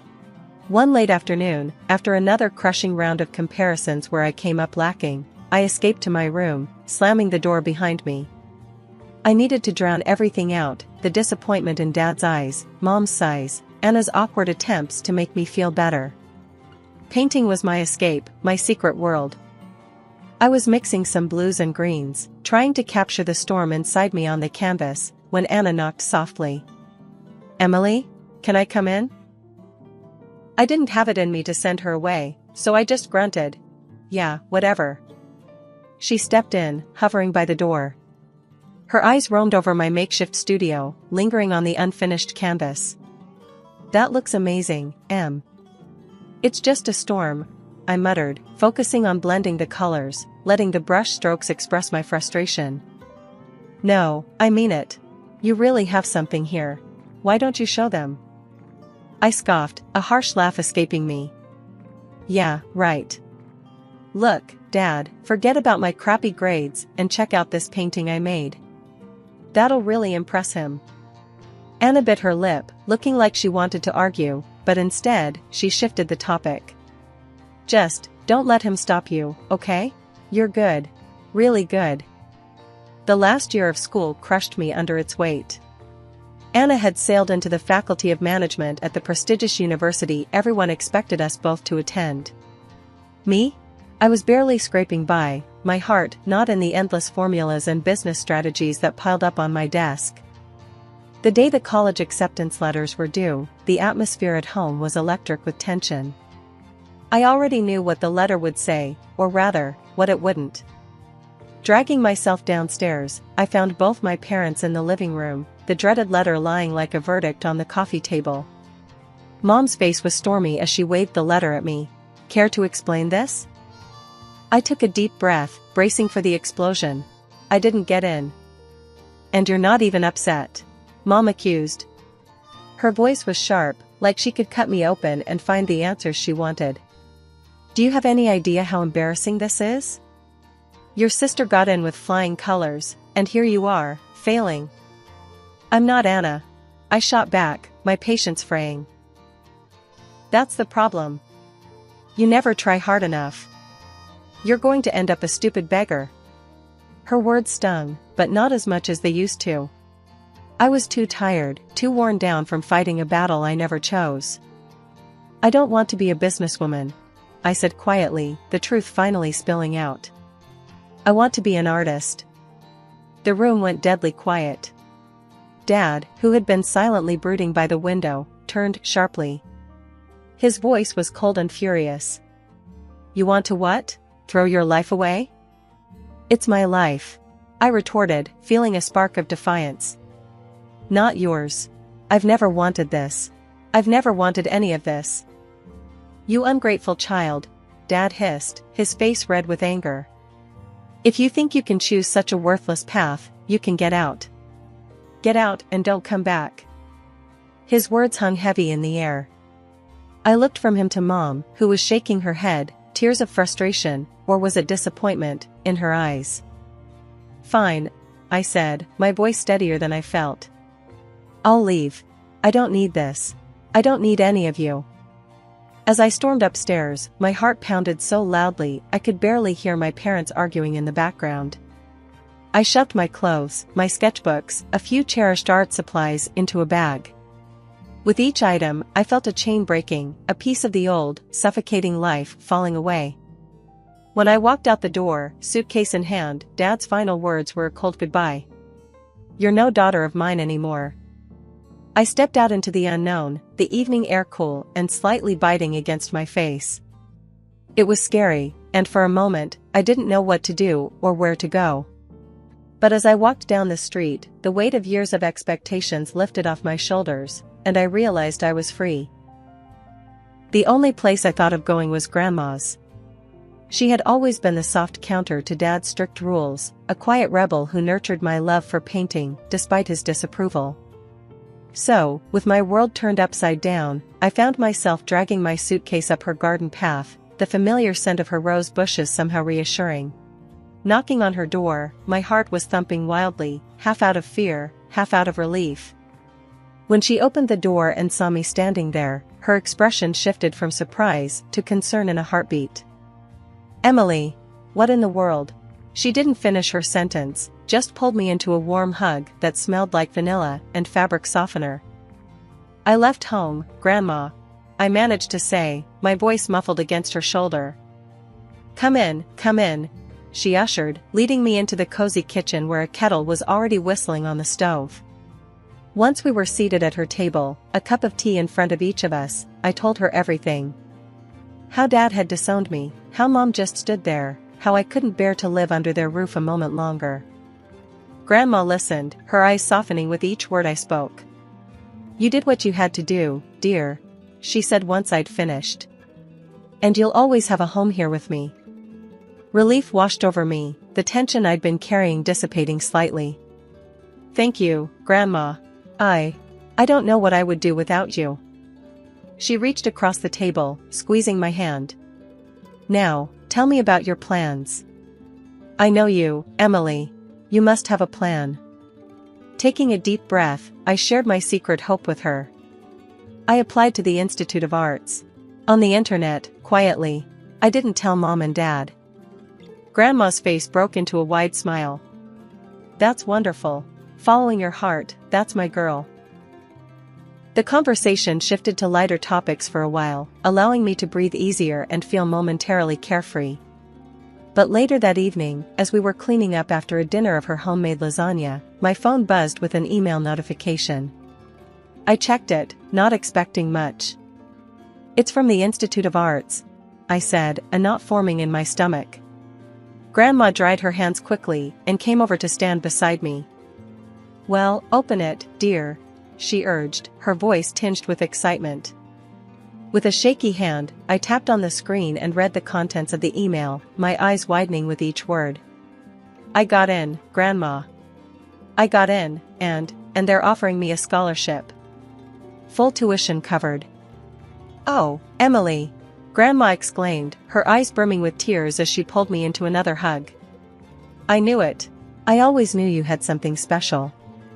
This is just the beginning for you." We spent the rest of the evening talking about the future, about art and dreams, and making a new life. It felt like for the first time in a long time, I was exactly where I was supposed to be. Grandma's faith in me bolstered my own, and I felt ready to take on this new challenge. A few days later, Grandma accompanied me to the institute to finalize my registration.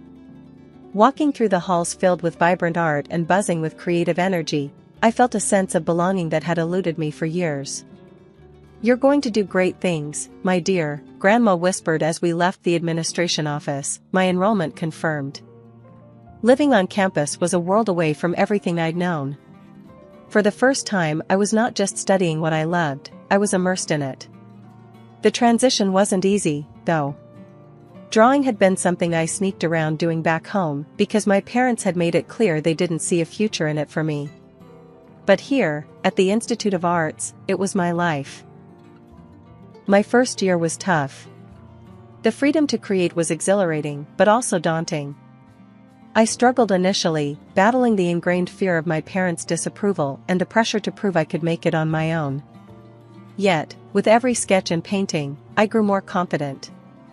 By the end of the year, not only had I found my footing, but I had also emerged as one of the top students in my class.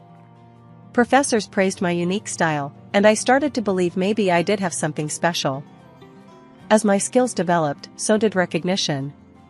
The school offered a few of us, the so-called emerging talents, a chance to showcase our work at a personal exhibition. I jumped at the opportunity. Preparing for the exhibition was intense. Every piece had to say something, to stand out. I poured my heart into each painting, hoping they were good enough to be noticed. The night of the exhibition was surreal. The gallery was buzzing with people, music softly playing in the background, lights casting a perfect glow on the paintings. I stood nervously by my work, watching as people walked by, stopping to look, to discuss. My grandmother, who had come to see the exhibition, stood beside me, her eyes wet with pride. "You've done well, Emily," she whispered, squeezing my hand. "I'm so proud of you." That night, something incredible happened. A local TV crew, who had come to cover the exhibition, featured my work. Suddenly, I wasn't just a student, I was an artist being talked about. The segment aired, and the next thing I knew, I was being invited to talk about my art on various shows. My paintings started circulating on the internet, gaining popularity. It was all so fast, so big. I felt like I was dreaming. The real pinch-me moment came when an animation studio contacted me. They wanted to use my designs for a series. Next thing, those sketches and characters I created in the solitude of my studio were moving, living on screens. They even started a comic book series based on them. And yeah, they paid me, which felt weird but incredible. I remember sitting in my dorm, watching the first episode of the animated series, thinking about how far I'd come. From hiding my sketches from my parents, to seeing my creations come to life on TV, it was mind-blowing. I was in my studio on campus, streaks of paint on my hands, and a blank canvas waiting, when my phone rang. It was Anna. I hesitated for a moment, not sure what to expect. We hadn't talked much since I left home. "Emily? It's Anna," she said, her voice uncertain. "I saw you on TV last night. You were amazing." "Thanks," I replied, taken aback by her call and her compliment. "I appreciate it, Anna. How's school going for you?" "It's fine," she said, though her tone suggested otherwise. "Actually, that's partly why I called. I've been thinking a lot about what I'm doing. I'm not sure I'm as cut out for the business world as Dad thinks. Watching you follow your passion made me wonder if I'm just going along with what's expected of me, not what I want." This was new. Anna, the perfect student, doubting her path? It's never too late to change your course, you know. If you're not happy, maybe it's time to think about what you really want, I said, more as a friend than as her estranged sister. "Yeah, right," she laughed softly. "Maybe I need a bit of your courage. We can share some of mine. I've got plenty to go around now," I joked, easing the tension. A few weeks later, Anna came to visit me. She toured my studio and my latest works, her interest genuine. It was strange but comforting to have her in my space, seeing the part of my life that had caused so much distance between us. "You really are talented, Emily," Anna said as she looked around at the paintings, the sketches, and the splashes of color everywhere. "It's my world," I told her, feeling a surge of pride. "Wanna try?" She hesitated, then smiled. "Why not?" Handing her a brush felt symbolic, like I was welcoming her into my life in a way we hadn't shared since we were kids. As Anna and I laughed over her crooked paint strokes, I realized that this recognition was all I had really wanted from the start. As our laughter died down, Anna's expression turned serious. "You know, when Mom and Dad found out about your TV spot and the shows, they were furious. Dad said you're defaming the family name with your doodles. They really don't get it, Em." The words stung, but I wasn't surprised. "Let them think what they want," I said, shrugging. "I'm not living for them anymore, Anna. I'm living for me. And for the art." "Yeah," Anna nodded, looking around at all the colors and shapes that filled my world now. "You've built something beautiful here, Em. Don't ever let them tell you otherwise." Hearing that from Anna, knowing that she saw the value in what I was doing despite our parents' disapproval, meant everything. It solidified my resolve to keep going, no matter what they said or did. I was an artist, and that was something no one could take away from me. It had been 6 months of peace and creativity when it all came crashing down during one of my exhibitions. I was showcasing some of my latest work, which had drawn a decent crowd, buzzing with chatter and admiration. That's when my parents stormed in, their faces thunderous. My father, his face red with anger, scanned the room until his eyes landed on me. Without hesitation, he marched over, my mother trailing behind him, her eyes darting nervously around the room. The moment he reached me, he erupted. "This is what you left your family for? These ridiculous paintings?" He gestured wildly at my art hanging on the walls. "You're shaming us, Emily. You think this is a real job? Artists are just drug addicts pretending to be profound." I was stunned, words failing me as his voice echoed off the gallery walls. Before I could gather my thoughts, he lunged at one of my paintings, his hands clawing at the canvas. I gasped, stepping forward, but the gallery organizer was quicker. He called security immediately. "Sir, you need to leave. Now," the organizer demanded, as 2 guards quickly intervened, pulling my father away from the damaged artwork.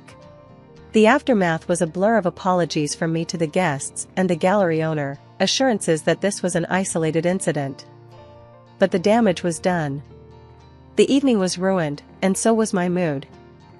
Over the next few days, my phone was bombarded with texts from both of my parents. Each message was a dagger, full of accusations and predictions of doom. "You'll come crawling back once you realize the real world isn't kind to dreamers," one read. "You think you're successful? This is just a phase," said another. I tried to ignore them, but each beep of my phone brought a fresh wave of anxiety. It wasn't until I received an email notification about the animated series based on my artwork that I found a sliver of vindication. The series had just crossed another 1,000,000 views, and the comments were overwhelmingly positive, praising the creativity and unique style. Fueled by a mix of anger and pride, I copied the link to the YouTube page and sent it to my parents with a simple message: "See for yourself." After that, the messages stopped. Their silence was louder than all their criticisms combined. Maybe, just maybe, they had watched the videos and read the comments. Perhaps they finally understood that my art was something real and valued by others, even if they couldn't see it themselves. 2 years had flown by when my sister Anna called me with news that shook our family to its core. Dad had lost his business due to a betrayal by a foreign partner, and they were financially ruined. They had to sell the house and move into a small apartment. What's more, Anna decided to leave the prestigious university she never truly loved and was planning to transfer to another college to study landscape design, something she was genuinely passionate about. During the holiday season, I visited Grandma's house, where Anna was now staying. She was beaming with genuine happiness, a stark contrast to the stressed sister I remembered. "I've got a scholarship, Emily," she told me as soon as I walked in. "I'm finally studying what I want, and I'll be living here with Grandma." "That's amazing, Anna. I'm so proud of you," I replied, embracing her tightly. Grandma joined in, hugging us both. "You girls are so talented," she said, her eyes twinkling with pride and love. Over the next 3 years, my career as an artist flourished. My paintings were featured in top galleries across the country, and I managed to carve out a name for myself in the competitive art world. My work sold for substantial amounts, allowing me to live comfortably and continue pursuing my passion. However, the past has a way of catching up. One day, as I was setting up a new series of paintings in my studio, my parents walked in. The sight of them was startling. Dad looked frail and worn, a shadow of his former self, and Mom was dressed far more modestly than I had ever seen. "Emily, we need to talk," Dad began, his voice weak but urgent. I nodded, leading them to a small sitting area in the corner of my studio. "What's going on?" I asked, although the tight knot in my stomach already had an inkling. "We're in a bad place, Emily," Mom started, her voice trembling. "We've lost everything, and we need your help." Dad coughed slightly before adding, "You've done well for yourself, which we knew you would, despite what we said. We were hoping you could lend us some money. Help us get back on our feet." The request hung heavily in the air, thick with irony and desperation. I took a deep breath, the memories of their dismissal and harsh words echoing in my mind. "You both disowned me when I chose this path. You said I would fail and wished me nothing but the worst," I reminded them softly, yet firmly. "Yes, but we're still your family," Dad insisted, looking at me with eyes that were pleading yet prideful. "I built this life on my own, without any help from you after you turned your backs on me. You made it clear then that you didn't want anything to do with me or my career," I continued, my voice steady despite the turmoil inside. Mom looked down, tears starting to form in her eyes, while Dad simply stared, his expression unreadable. "I'm sorry, but I won't be giving you any money," I concluded, the finality in my voice mirroring the closure I felt in my heart. They stood, the air thick with tension and unspoken words. "We hope you reconsider, Emily," Mom said softly as they turned to leave. Watching them walk away, I felt a mixture of relief and sorrow.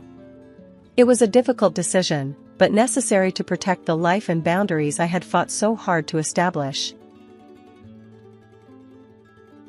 My name's Erica. Grew up poor, which meant you either got tough or got left behind. My family wasn't much, just me, Ma, and Pa. We scraped by in a cramped house, the walls thin as paper. Early on, Ma put a needle in my hand, saying, "Stitch your own path, girl." And so I did. School was just the place I waited till I could get back to sewing.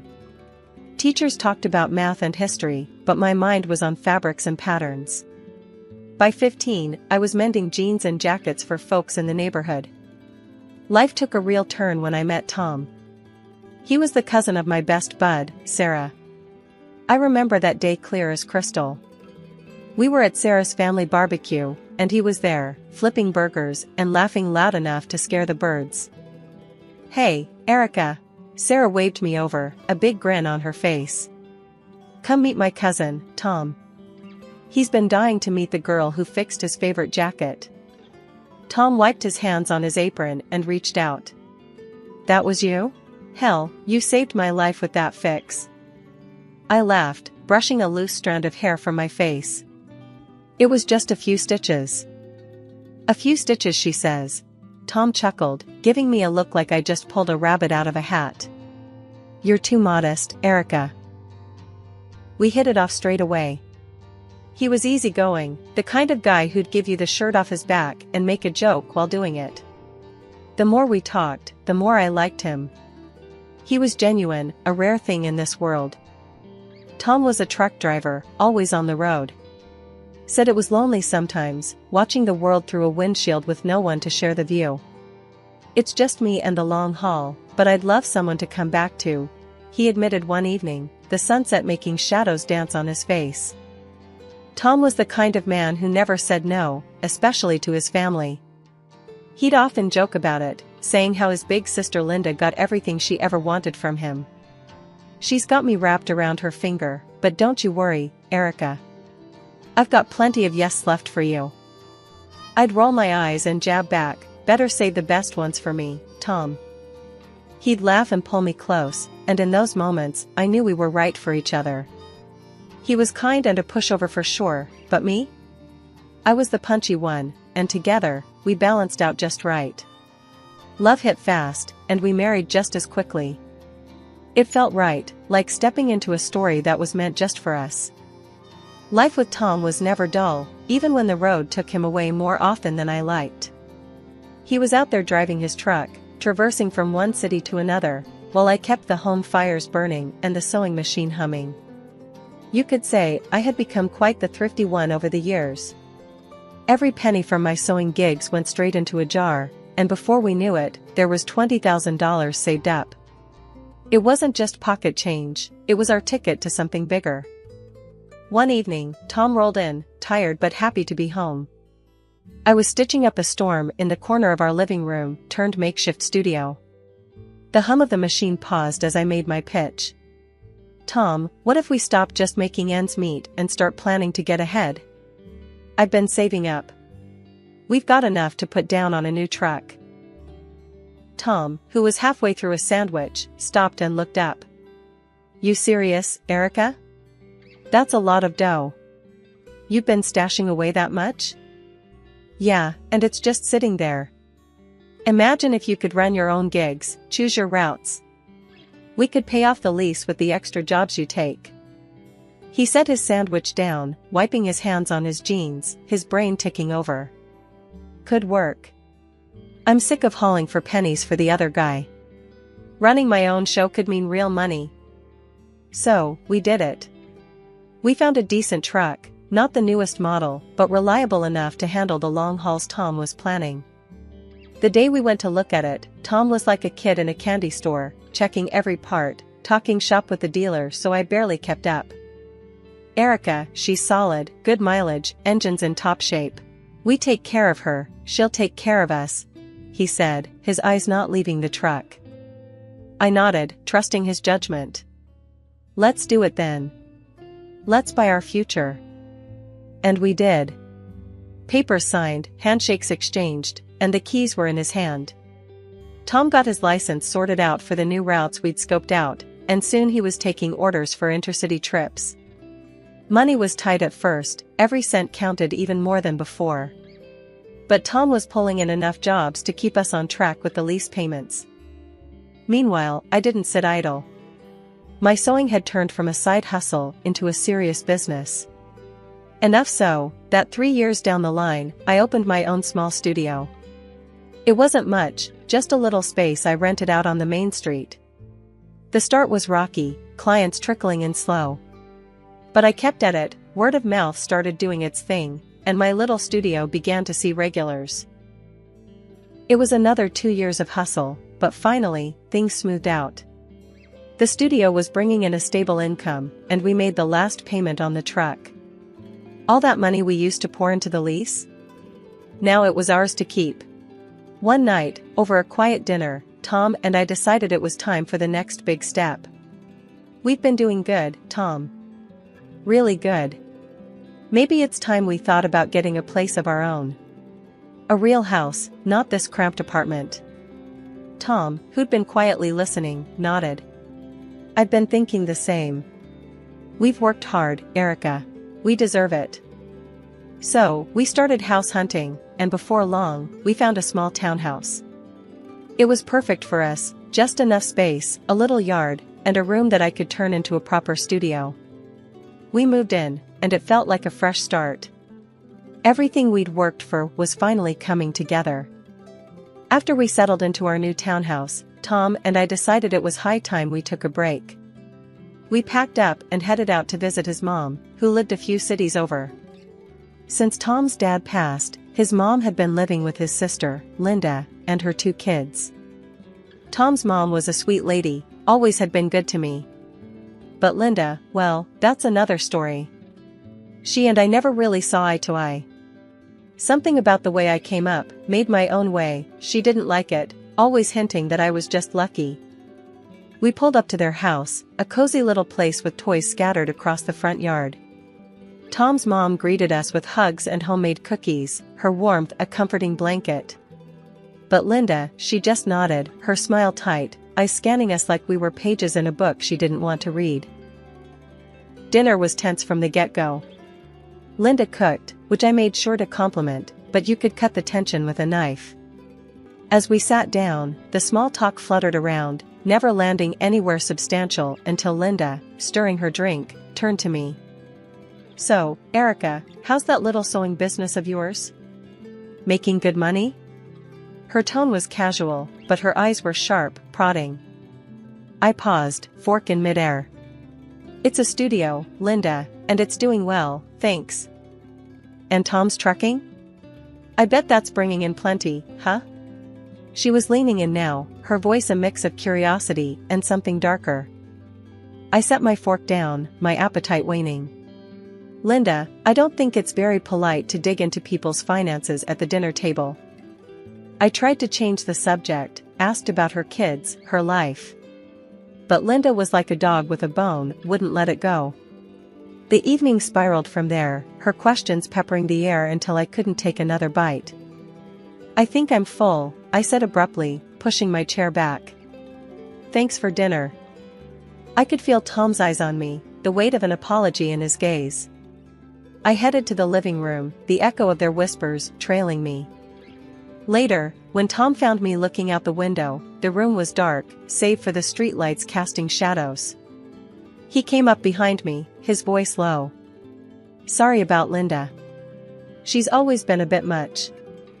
I turned to face him, his features drawn in the dim light. Why do you let her talk to you, or to us, like that? He shrugged, a helpless gesture that didn't sit right with me. I guess I'm used to giving in to her. Keeps the peace, you know? But at what cost? I pressed, my voice firm. She walks all over you because she knows she can. And now me? Tom ran a hand through his hair, the lines of his face deepening. I know. It's just complicated. She's been having a hard time since Dad passed, and Mom relies on me to not stir things up. I sighed, stepping closer. I get it, Tom, but it's not right. You can't let her push us around, make us uncomfortable in our own family. Where does it end? The next dinner was just as stressful. I tried to make conversation about benign things, hoping to keep the evening light, but Linda had other plans. She wasted no time, diving straight into dangerous waters. Since you two have done so well for yourselves," she started, her voice dripping with a mix of envy and accusation, "I think it's only fair that you think about the rest of us who haven't been so lucky." Tom shifted uncomfortably in his seat, looking anywhere but at his sister. I clenched my fork a little tighter, feeling the calm before the storm. Linda continued, undeterred by our silence. "In fact, I think it's only right if you two give up your claim on Mom's property. After all, you don't need it." "I do." I was stunned. Discussing inheritance in front of Tom's mother, who was very much alive and sitting right there, was beyond inappropriate, it was disrespectful. "Linda, I can't believe you're bringing this up now," I said, my voice low and steady. "It's Mom's decision, not ours or yours." But Linda plowed ahead, her voice rising. "Oh, come on, Erica. You don't need the money. You don't need the house. I'm here with 2 kids, trying to make ends meet. It should be mine. I need it more than you do." Tom looked like he wanted to sink into the floor. He hated confrontation, especially with his sister, but even he looked like he might speak up this time. Before he could, however, his mom intervened. "That's enough, Linda," she said, her voice firm, leaving no room for argument. "I've already discussed this with my lawyer. The house will go to you and the children, and the money I've saved will go to Tom. That's final." Linda's face turned a shade of red I hadn't seen before. "But the house is old. And Erica doesn't need the money, they make plenty." Tom's mom fixed a stern gaze on her daughter. "The house being old doesn't change my decision, and it's not your place to comment on Erica's finances. What you need to do is stop counting on others, and maybe get a job to support your children." Silence fell like a heavy curtain. Linda, mouth snapped shut and cheeks burning, didn't utter another word. Dinner ended quietly, and the rest of the evening passed with minimal interaction. The remainder of the week, I spent a lot of time with Tom's mom. The day we were leaving, she pulled me aside, handing me a small, ornate box. "This has been in the family for years," she said, her eyes locking onto mine. "It's filled with coins from different countries. I've added to it over the years. I want you to have it, to remember me by." I was touched, unsure what to say. "Thank you, I will cherish it. Study them when I'm gone," she added, a hint of mystery in her tone. "There's more to them than meets the eye." We hugged, a long, tight embrace that said everything words couldn't. It had been a month since our last, somewhat strained, visit to see Tom's mom. Life had slipped back into its normal rhythm, Tom returning from a long haul on the road and me buried in fabric and threads at my studio, rushing to meet an urgent order. That ordinary afternoon shattered with a single phone call. Tom answered his phone, his face draining of color as he listened. "Linda?" His voice was tight, worried. After a pause, his shoulders slumped. "Oh, no. Okay, I'll be there." He hung up, looking lost. "What happened?"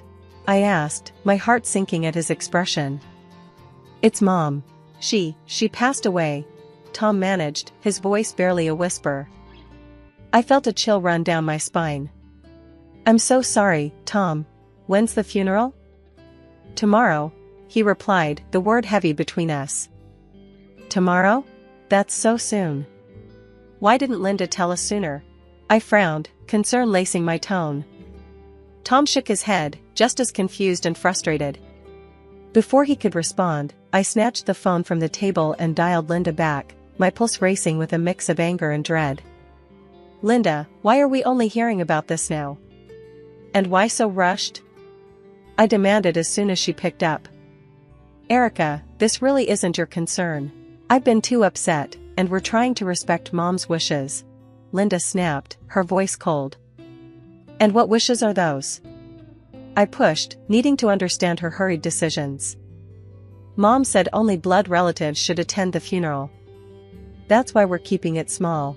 Just family, not you," Linda explained, a bit too quickly. Tom, overhearing the conversation, gently interjected. "If that's what Mom wanted, then we should respect her wishes. I'll go alone." Linda's response was almost too quick. yes, that's best. I'll see you soon, Tom. After hanging up, the silence in our home was stifling.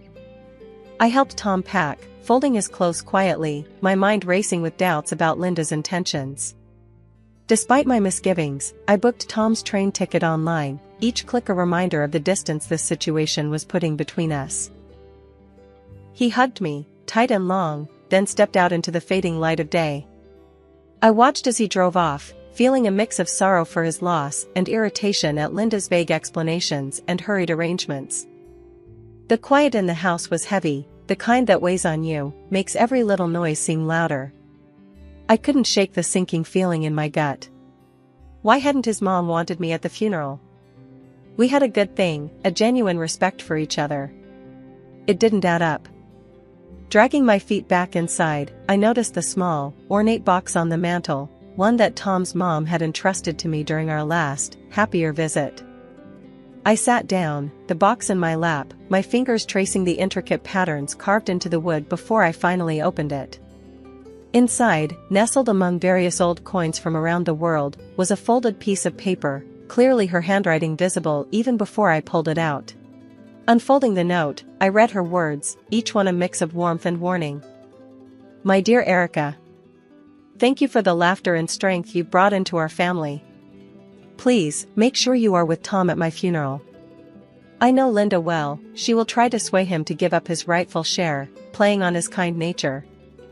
I trust you to stand by him, as he may not have the heart to stand up to her alone. I read it twice, then a third time, each word sinking in deeper. Linda had lied. She'd played us all, hoping to manipulate Tom in my absence. Rage bubbled up inside me, not just for the deception, but for the sheer audacity of her plan. I grabbed my phone and dialed Tom's number, pacing the room as it rang. Erica? What's up? I'm still at the station. Tom answered, his voice tired. You need to wait for me, please. Don't get on that train. I'm on my way. I didn't wait for his response. I ended the call, grabbed my bag, and headed out the door. My mind was racing as I hailed a taxi to the station. Traffic seemed to conspire against me, every red light a barrier to my urgency, but I made it just in time. Walking into Tom's late mother's house felt like stepping onto a stage where a drama was already in progress. The moment Linda saw both of us, her face twisted in a mix of surprise and anger. She almost sputtered. What are you doing here, Erica? Nobody called you. I met her glare steadily. I came to say goodbye to your mother, I said simply. Linda huffed, turning away to hide the fury in her eyes. The funeral was a modest affair. I stayed at the back during the ceremony, saying my silent goodbyes to a woman who had shown me nothing but kindness. Afterward, everyone returned to the house. The mood was somber as we gathered in the living room, waiting for the notary to arrive and read the will. Linda paced nervously, casting glances at me that could freeze boiling water. When the notary finally cleared his throat and opened his briefcase, everyone settled down. As per the last will and testament of Marjorie Ellen Davis, he began, his voice formal and echoing slightly in the hushed room. Linda's eyes were locked on the papers as the notary read through the legal jargon to the heart of the matter. To Linda, I bequeath the family home and all contained within. To Thomas, I bequeath the sum of $400,000. The reaction was immediate. Linda's face crumpled into tears, her sobs theatrically loud. But how can I live in that house? It's falling apart. I have no job, how will I provide for my children? Tom, ever the soft heart, looked at his sister with something akin to guilt. His eyes met mine, filled with a turmoil that said he was torn by his sister's pleas. The notary, unfazed by the display, asked if there were any questions. Linda, through her tears, begged Tom directly. Please, Tom, think of my kids. They're your nieces. We need that money more than you. Tom opened his mouth, likely to offer some kind of compromise, that was his nature. But I couldn't stand it anymore. I stood up, my chair scraping loudly against the wooden floor. The room fell silent, all eyes on me. Linda's sobs hiccuped into a shocked silence. Enough, Linda. I said, my voice steady and clear. Everyone in the room turned to look at me, surprised by the force in my voice. I know what you've been trying to do, and it's going to stop, right now. I pulled out the note, unfolding it with shaking hands, but a firm resolve. I read it aloud for everyone, my voice echoing in the suddenly quiet room. Please make sure you are with Tom at my funeral. I know Linda well, she will try to sway him to give up his rightful share, playing on his kind nature. Linda's face went from sad to furious in a heartbeat. When I finished, she looked around, seemingly gauging if anyone would come to her defense. When no one did, she finally spoke, her voice venomous. I deserve that money more than he does, she spat, standing up to face us all. I have kids to care for, a house that's falling apart. Why shouldn't I have it? It was Tom's turn to stand. Because it's not what Mom wanted, Linda, he shouted, louder than I'd ever heard him before. You've always used me, always expected me to just roll over and do what you say, because you're my sister. Well, not anymore. Linda recoiled as if he'd struck her, her face a mask of disbelief. She stared at him, her mouth open, tears stopping as if cut off by a switch. I'm taking the inheritance Mom left me, and I'm putting it where it can do some good, Tom continued, his voice firm and resolute. The shock on Linda's face gave way to real tears, tears of defeat, not manipulation. She sobbed, covering her face with her hands, her act finally crumbling under the weight of Tom's declaration. We didn't stay much longer after that. Tom took my hand, and we walked out together, leaving Linda to her reality. As we drove home, the car was filled with a tense silence. Finally, Tom spoke, his voice quiet but strong. I'm sorry for all this, Erica. For letting it go on this long. After securing the inheritance, we made some big moves. We split the $400,000, investing it smartly into both our futures. It felt good, right, even, to put that money to use in ways that would honor the memory of Tom's mom. First off, we bolstered the atelier. I hired a couple of skilled assistants and expanded our workspace. It was amazing to see my dream of a bustling studio come to life, filled with creativity and the steady hum of sewing machines. Looks like you're building an empire here, Tom joked one afternoon as he watched us lay out fabric for a big order.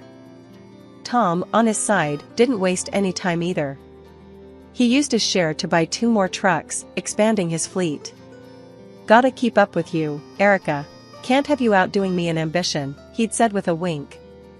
Hiring drivers came next, and soon, he had his own small but thriving transport company. It was a proud moment for us both, signing off on those trucks, knowing they were entirely ours, no loans, no debts hanging over us. Speaking of debts, we finally paid off the mortgage on our townhouse. Passing that last check across the bank manager's desk felt like lifting a weight off our shoulders. All ours now, Tom had murmured as we walked back to the car, his arm snug around my shoulders. Life settled into a comfortable rhythm after that. Our businesses were doing well, which meant we could take a bit more time to enjoy the little things. Long walks in the evening, weekend getaways when we could squeeze them in, and plenty of quiet nights at home, just enjoying each other's company. But it wasn't just business thriving in our lives. Recently, we got some news that added a whole new layer of excitement. Turns out, I'm pregnant. The day I found out, I couldn't wait for Tom to get home. I paced around the kitchen, the positive test clutched in my hand, waiting to drop the bombshell. When he finally walked in, I blurted it out before he could even take his coat off. Tom, we're going to have a baby. He froze, then broke into the biggest grin I've ever seen. Really? We're going to be parents? His voice was a mix of disbelief and joy. Yeah, we are, I said, laughing as he swept me up into his arms, spinning me around in pure happiness. As for Linda, well, we haven't had much contact with her. Last we heard, she'd had to find a job to support herself and the kids. It's tough, but maybe it's for the best.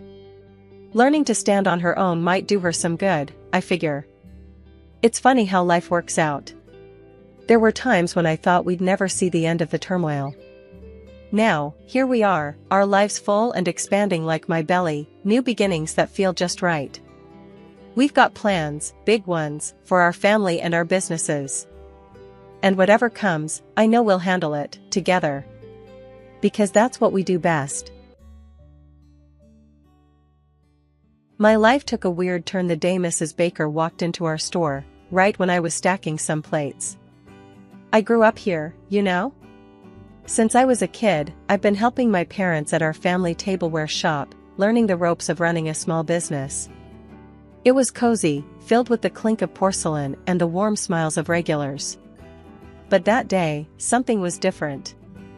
"Emma," my dad called out from behind the counter, waving me over. Mrs. Baker, the owner of the bakery next door, was with him, a stern look on her face that didn't match her usual cheery public persona. I wiped my hands on my apron and approached them. "What's up, Dad?"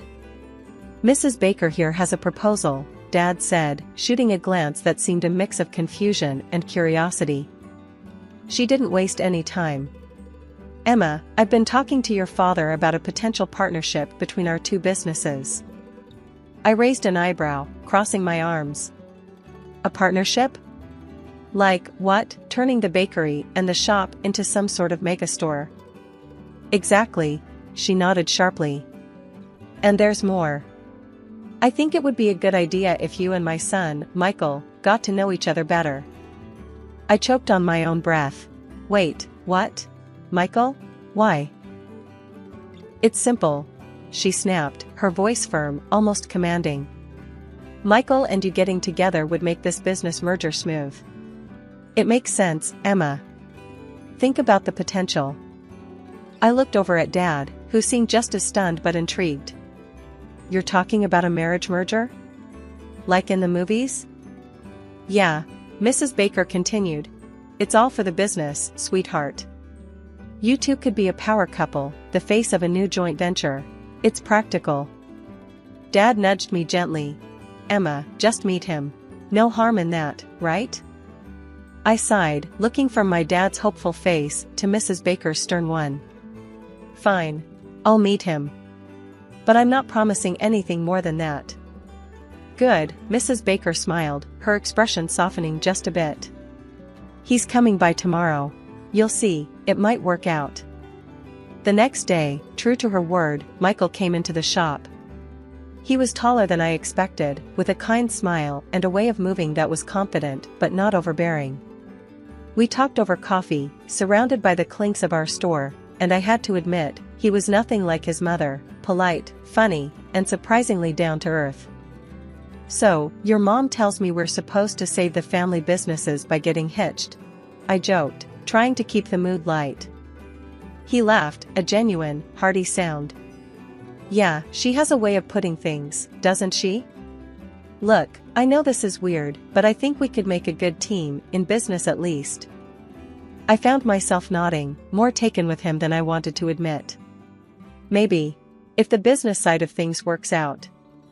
As he left, I couldn't shake the feeling that this crazy idea might just work, or at the very least, it wouldn't be boring. Marrying Michael had felt like stepping into a whirlwind. Before I knew it, our businesses were smashed together into one big store. It sounded good on paper, but living it was another story. Mrs. Baker had her fingers in every pie, literally and figuratively. It wasn't long before she started calling the shots at the store, her store now, I guess. One Monday morning, I was setting up the display when Mrs. Baker stomped in, her heels clicking loudly against the tile floor. "Emma, those plates go in the back. The front is for the pastries now," she barked, not even a good morning. I bit back my irritation. "Sure, Mrs. Baker. I'll move them. And call me Janice, we're family now," she said, but it sounded less like a warm invitation and more like a command. I shuffled the plates to the back, muttering under my breath. The change was more than just physical space, it was in everything. I wasn't just selling tableware now. I was up to my elbows in flour and sugar, helping with the pastries when the baker called in sick, which seemed to happen more than it should.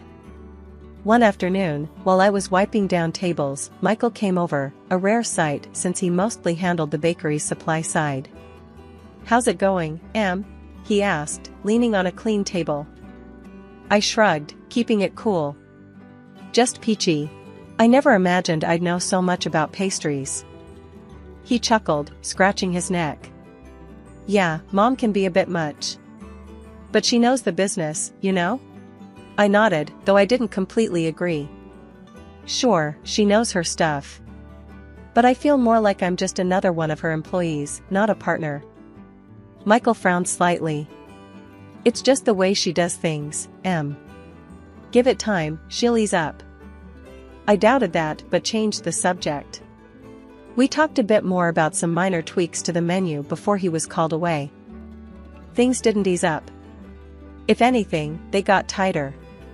I found myself staying later, cleaning up after closing, something I never had to worry about before. One evening, I was finishing up, and Mrs. Baker was counting the day's earnings, her lips a thin line. You missed a spot on the counter, Emma. And make sure those trays are spotless, she ordered without looking up from her papers. I cleaned the spot she mentioned, my hands moving automatically. Janice, I was thinking, maybe we could try some new designs for the tableware, to match the pastries?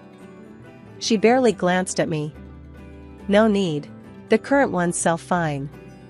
Focus on what's selling, Emma. That's the bottom line. Her words stung a bit. I was used to having ideas, being part of decisions. Now, it felt like I was just here to follow orders. I missed the old days, the old store, my old life. Moving in with my husband's parents wasn't my idea of a perfect setup, but Janice insisted it made sense. Why waste money on rent when you can live here and help out more at the store? She had said. Her house was just a short walk from our joint business, making it all too easy for me to spend most of my waking hours there. At first, things seemed okay.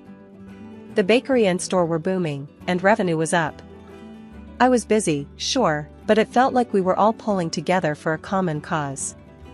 That was until I realized the price I was paying. I had to drop out of college.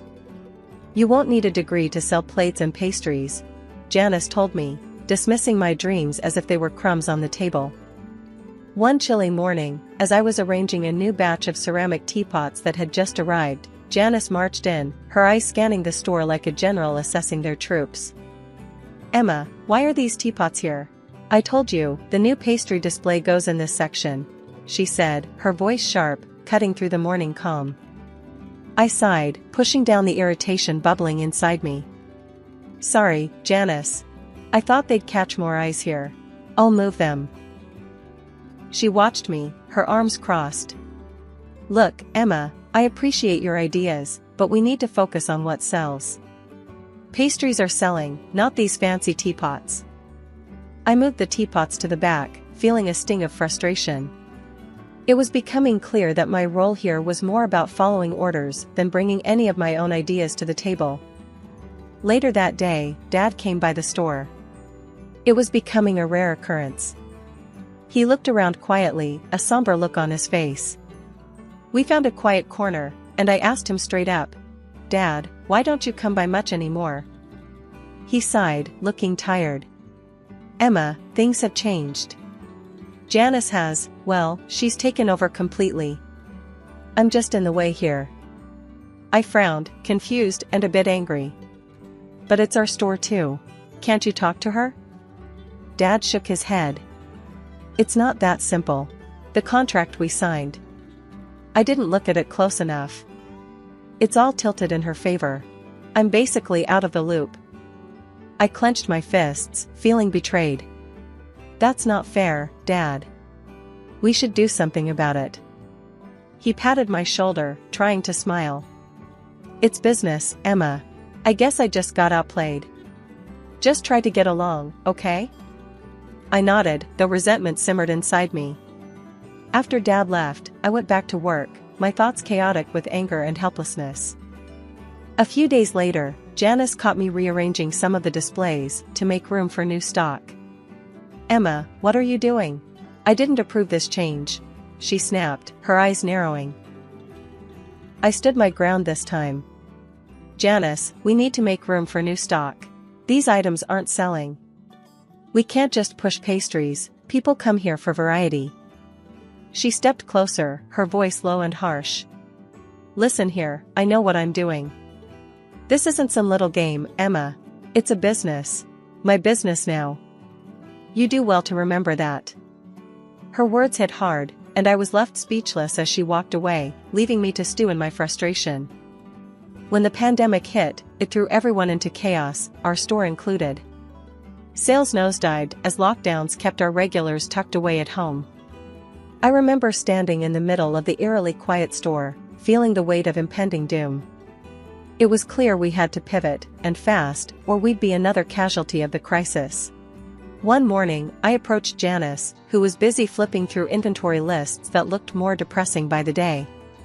Janice, we should take the store online, I suggested, trying to sound as confident as possible. We can set up a delivery system. It might help us keep going until all this blows over. She looked up, skeptical. Online, huh? And who's going to set that up? You? Yes, me. I've been reading about it. It's not that hard, and I think it's worth a shot, I responded, feeling my resolve harden. With a heavy sigh, Janice finally conceded. Fine. Do what you can. But this better work, Emma. I threw myself into the project, learning everything from website design to logistics. Surprisingly, or maybe not, the online shift was a hit. Orders started rolling in, and it wasn't long before we were busier than we had been in months. I managed everything, from updating the website daily to coordinating with couriers, and it felt good to be proactive, to steer the ship through stormy waters. As the pandemic waned and life slowly edged back to normal, I had a new idea. Janice, why don't we keep focusing on online sales and individual orders? It could be a new direction for us. I proposed one evening as we were tallying up the day's sales, which had shown a promising upturn thanks to the online orders. Janice didn't even look up from the books. No, Emma. We're going back to how things were. That's enough of this online nonsense. It was a temporary fix, not a new business model. Michael was there too, nodding along to his mother's words. Mom's right, Em. People will want to come back in person. Let's not fix what isn't broken. I bit my tongue, holding back a retort. It was frustrating. We had a golden opportunity to evolve, but they were too set in their ways to see it. A few weeks later, as we officially halted the online operations and focused on in-store traffic, I overheard Janice talking to a group of her friends in the store, laughing and boasting. Yes, it was quite a challenge, but I managed to keep the business afloat during the pandemic. We had to adapt, of course. I paused behind a shelf, my hands clenched into fists. The nerve of her, taking credit for my sleepless nights, my ideas, my hard work. It stung, but I swallowed my anger. Arguing wouldn't change her attitude, and it wasn't worth the drama. It was a gloomy Tuesday, rain pelting down so hard it drummed against the store windows like 1,000 tiny drums. Most folks were smart enough to stay indoors, but the shop was open, just in case. I was tidying up some displays near the entrance, lost in thought, when the bell over the door jingled sharply. A small girl, no older than 8, stood dripping in the doorway. Her coat was soaked through, hair plastered to her head, eyes wide and scared. I dropped the cloth I was holding and rushed over. Hey there, sweetie, come on in. You're soaking wet, I said, guiding her gently inside. She shivered, clutching a small backpack to her chest. I got lost. I can't find my mom. Don't worry, we'll find her, okay? Let's get you warmed up first, I reassured her, fetching a towel from the back to dry her off. As I was rubbing her hair dry, Janice stormed over, frowning deeply. What's this, Emma? Why is this child here? She's dripping all over the floor. I frowned back, protective over the little girl. She's lost, Janice. She needs help. Janice scoffed, waving dismissively at the girl. She's probably just a beggar. We don't need this kind of trouble. Get her out of here before she scares away any customers. I stood up, feeling my temper rise. She's a child, Janice.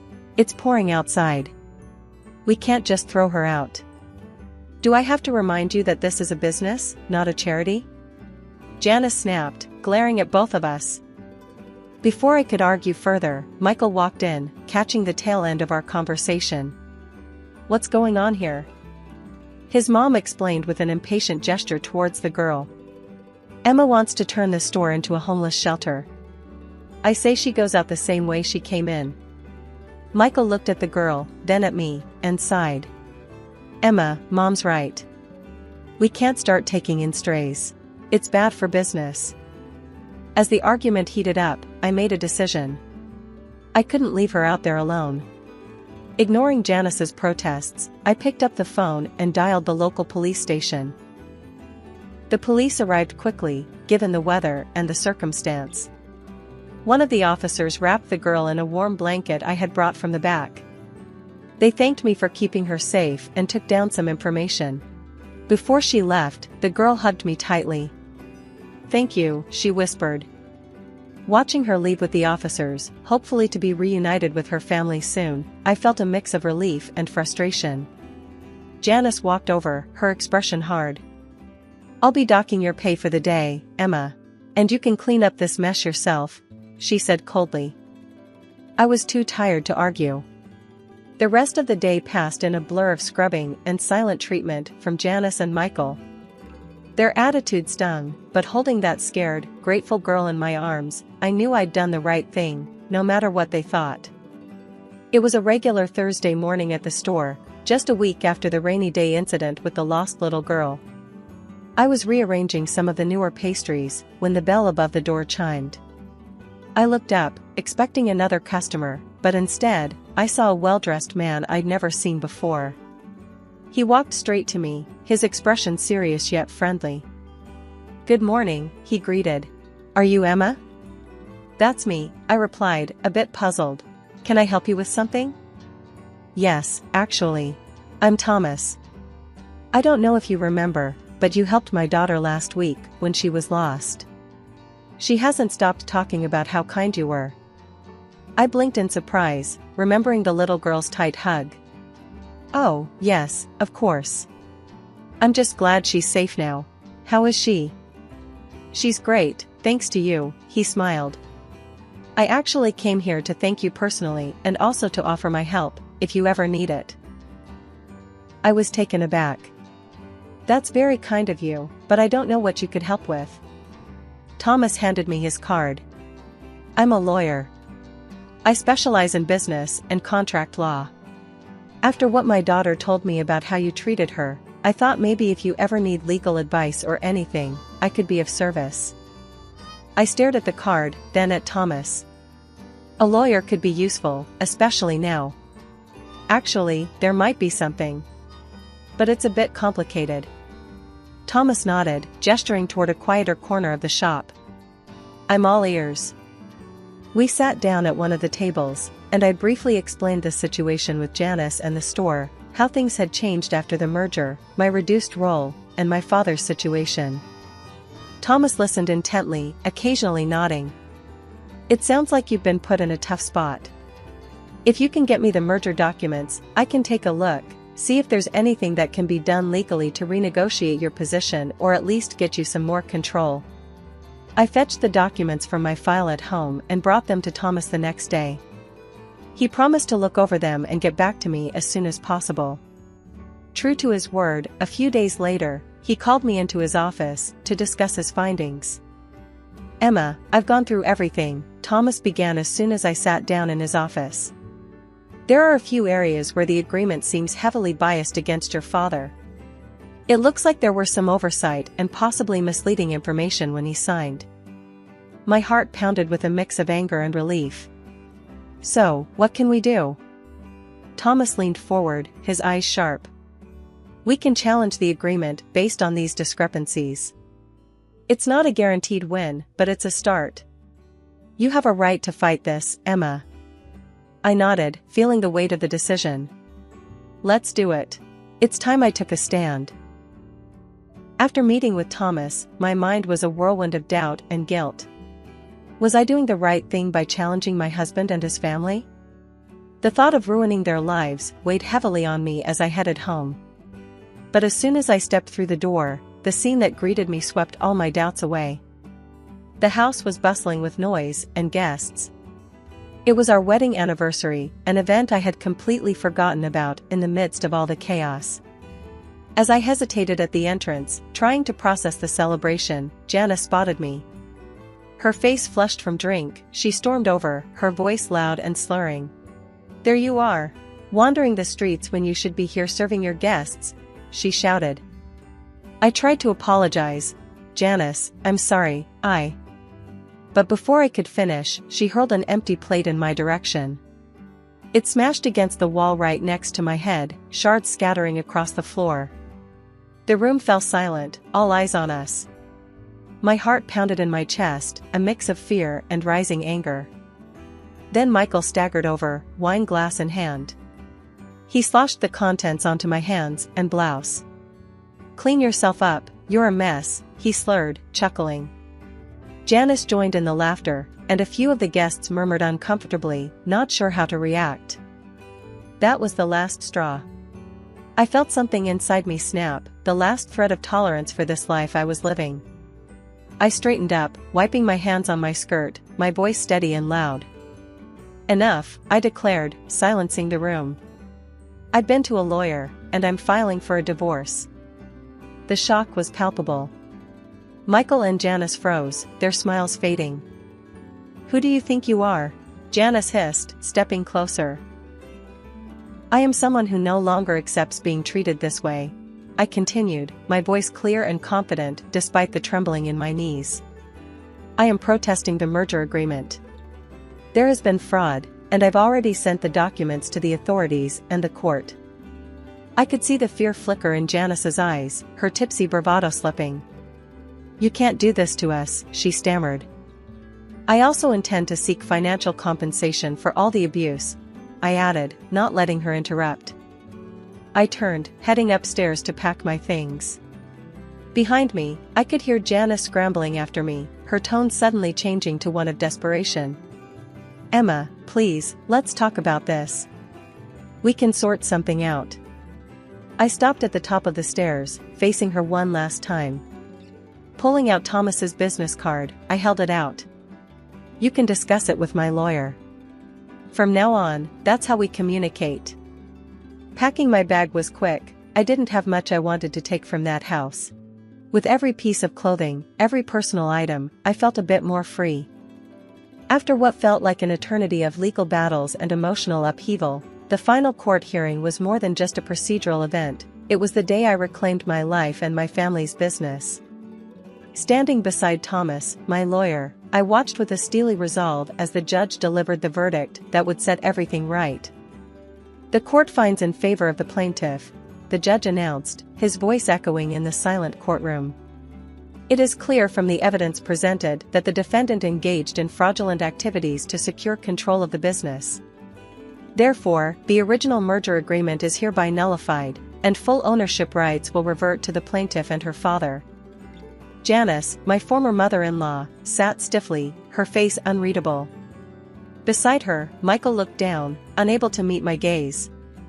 The court also imposed a hefty fine on Janice and ordered her to pay financial compensation, which conveniently matched the value of her shares in our business. It was more than justice, it was poetic. The business that my father and I had built with love and hard work was ours again, and Janice was out, forced to find employment elsewhere due to the financial ruin that her greed had brought upon her. Back at the store, Dad and I wasted no time in making changes. Replacing the generic fittings with our cozy decor, we brought back the community vibe that had defined our place in the neighborhood. As I reintegrated into the day-to-day operations, I also decided to pick up where I had left off with my education. Going back to college felt right. I knew now more than ever how important knowledge and education were, especially if I wanted to take our business to new heights. Life without Michael was strangely liberating. After the divorce, he had pleaded for forgiveness, hoping to salvage our marriage, but too much had happened, and my decision was firm. One day, a familiar face popped into the shop. The girl I had helped during the rainstorm came in, holding her mother's hand. She ran up to me as soon as she saw me, a bright smile on her face. "Miss Emma," she exclaimed, her voice echoing around the shop. "Hey there." I crouched down to her level. "How are you?" "I'm good. Mommy says we can get a big cake from here for my birthday." "Absolutely," I laughed, glancing up at her mother, who smiled warmly at me. "We'll make sure it's the best cake you've ever had." As they wandered off to pick out some pastries, I straightened up, watching them go. This was why I fought so hard. Not just for me or for my dad, but for these moments of joy and community. Growing up, the factory was just another member of our family, its hum and buzz as familiar as any relative's voice. Dad started it when I was just a toddler, building it from scratch into a name that every local grocery store wanted on their shelves. After he passed, it was up to me and my brother David to keep the wheels turning. "Gina, you ready to step up? This isn't kid stuff," David had said on the day we took over. He was older by just 3 years, but sometimes he acted like a gruff old man. "Yeah, I've been ready," I shot back, more confident than I felt. David had always been the face of the business, dealing with suppliers and buyers, while I was comfortable in the background, handling the team and making sure everyone was where they needed to be. We worked well together, our skills complementing each other. Things at the factory were running smoother than ever, but personal life, that was another story. I wasn't exactly social, preferring quiet evenings at home over parties or networking events. That changed when I met Tom. I remember that night clearly. It was one of those rare occasions I let David drag me to a business mixer. I was nursing a drink at the bar, planning my escape, when Tom sidled up beside me. "You look about as thrilled to be here as I am," he said, flashing a grin that caught me off guard. "I'm just here so my brother stops nagging about my hermit lifestyle," I replied, surprised at my own honesty. "Ah, siblings can be like that. I'm Tom, by the way," he said, extending his hand. "Gina," I shook his hand, his grip confident but not overpowering. Tom was a journalist, writing about the local business scene, which apparently included my family's cookie empire. He was clever, using his charm and wit to weave through topics, from mundane to personal. Before I knew it, I was laughing more freely than I had in months. "You really should let me write a piece on you. The heirs behind the cookies or something like that," Tom joked, or at least I thought he was joking. "Let's not," I said, more sharply than I intended. "I prefer keeping my life out of the papers." "Fair enough," he nodded, not pushing further, which I appreciated. Despite my initial resistance, Tom was persistent. He sent me messages, light and teasing at first, gradually becoming more frequent and personal. I found myself waiting for them, eager for the distraction from the everyday stress of business. David noticed the change in me. One evening, as we were closing up the office, he cornered me about it. "Who's the guy?" he asked bluntly. "What guy?" I tried to keep my face neutral. "Don't play dumb. You've been smiling at your phone like it's a love letter. Spill it." "It's Tom, the journalist from the mixer. We've been talking," I admitted, bracing for his reaction. David frowned, his protective instincts flaring up. "Just be careful, Gina. Guys like him, they can smell money and opportunity." 6 months later, I was walking down the aisle toward Tom, my heart full of hope for the future. The prenup was David's idea, and though Tom was not thrilled, he signed it. It was just a piece of paper, I told myself, a precaution that we'd never need. I believed in us, in the promise of what we could be together. Life with Tom started like a whirlwind. Suddenly, I was part of a glamorous world, often at arm's length with photographers snapping our pictures as we attended high-profile events. Tom thrived in the spotlight, using every outing as a chance to boost his online presence. One evening, as we were getting ready for another big gala, Tom was fussing more than usual. He held up 2 ties, a silver and a blue one, turning to me. "Which one?" "The silver is flashy, good for photos. But the blue, it pops on camera," he pondered out loud, genuinely torn.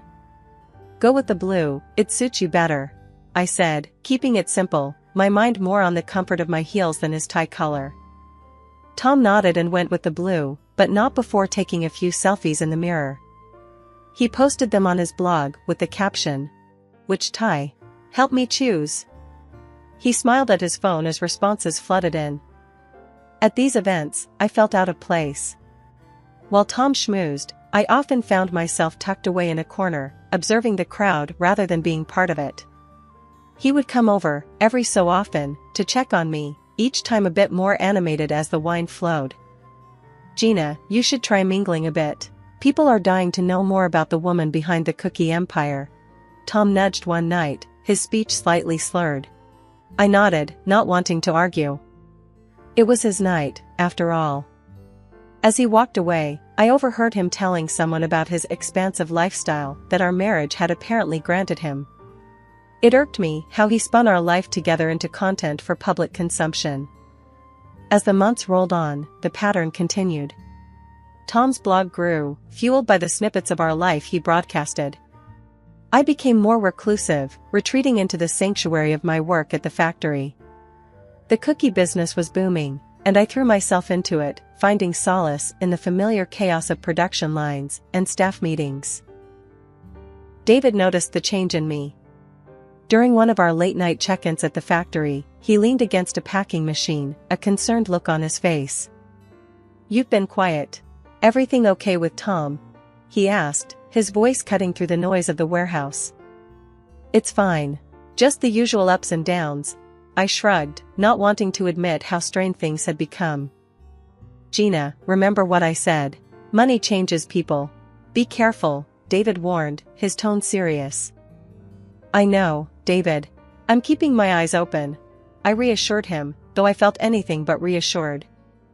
As I drove home that night, the factory's lights fading in my rearview mirror, I couldn't shake the feeling that the glamorous life Tom so loved was more of a facade, and I was trapped behind it, playing a part one never auditioned for.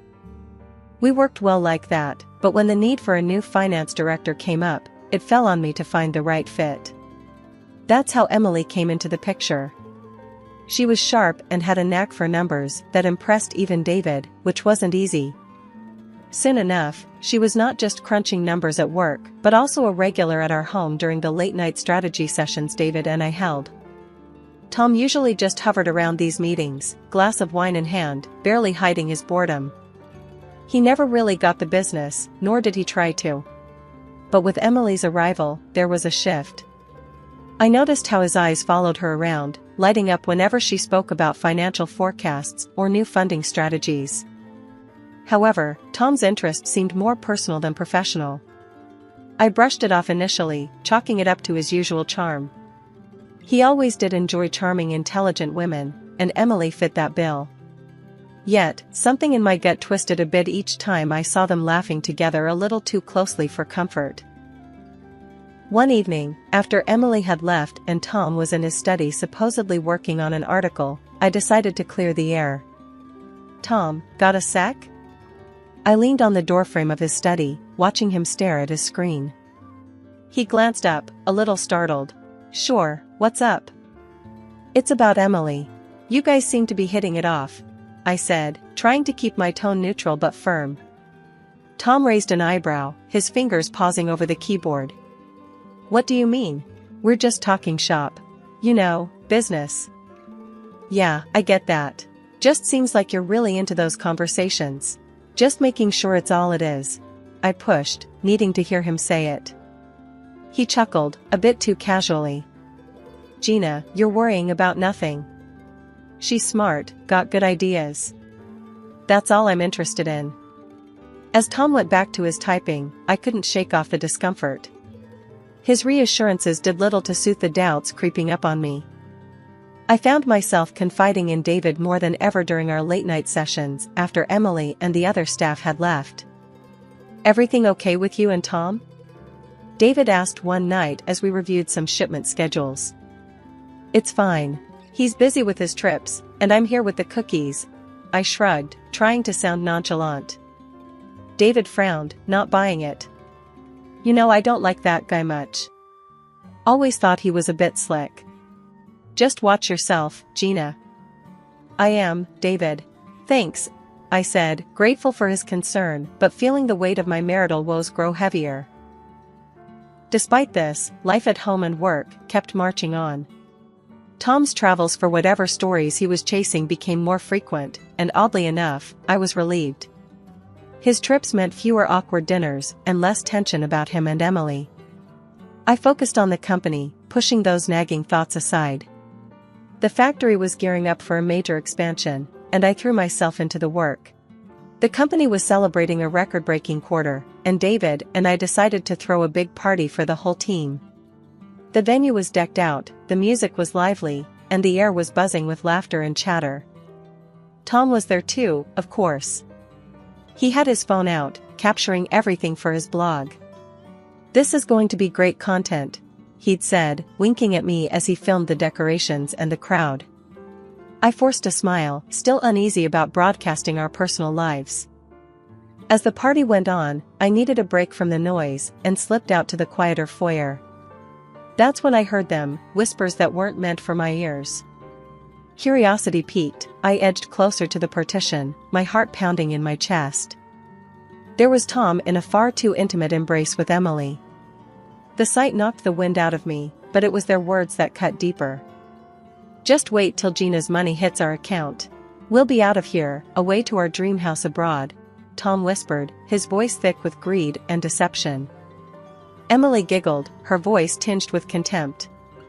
"Can you believe how clueless she is? What a stupid chicken." The room spun as their laughter pierced through me. They were using me, mocking me. The pain was sharp, raw, and it burned through my shock. I stood frozen, the urge to confront them wrestling with the need to protect what was left of my dignity. I chose the latter, stepping back into the shadows before they could see me. My mind raced as I walked back to the main hall. I needed support, I needed David. I found him chatting with a group of employees, his laughter a stark contrast to the turmoil inside me. Pulling him aside, I whispered urgently, "David, we need to talk. Now." His face fell as he saw my expression. We found a quiet corner, and I poured out everything. The affair, the plans, their cruel words. David's face hardened with each word, his protective fury barely contained. "That son of a..." David's hands balled into fists. "And Emily? I can't believe she'd do this. We need to be smart, David. We can't let them destroy everything we've built," I said, my voice shaky but resolute. "You're right. We'll get the auditors on this first thing tomorrow. And a detective. We'll do this quietly, gather all the evidence we need to nail them both," David said, his tone ice cold. The rest of the night was a blur. I went through the motions, smiling and chatting, while inside, a storm raged. Tom came up to me several times, oblivious to the fact that I knew everything.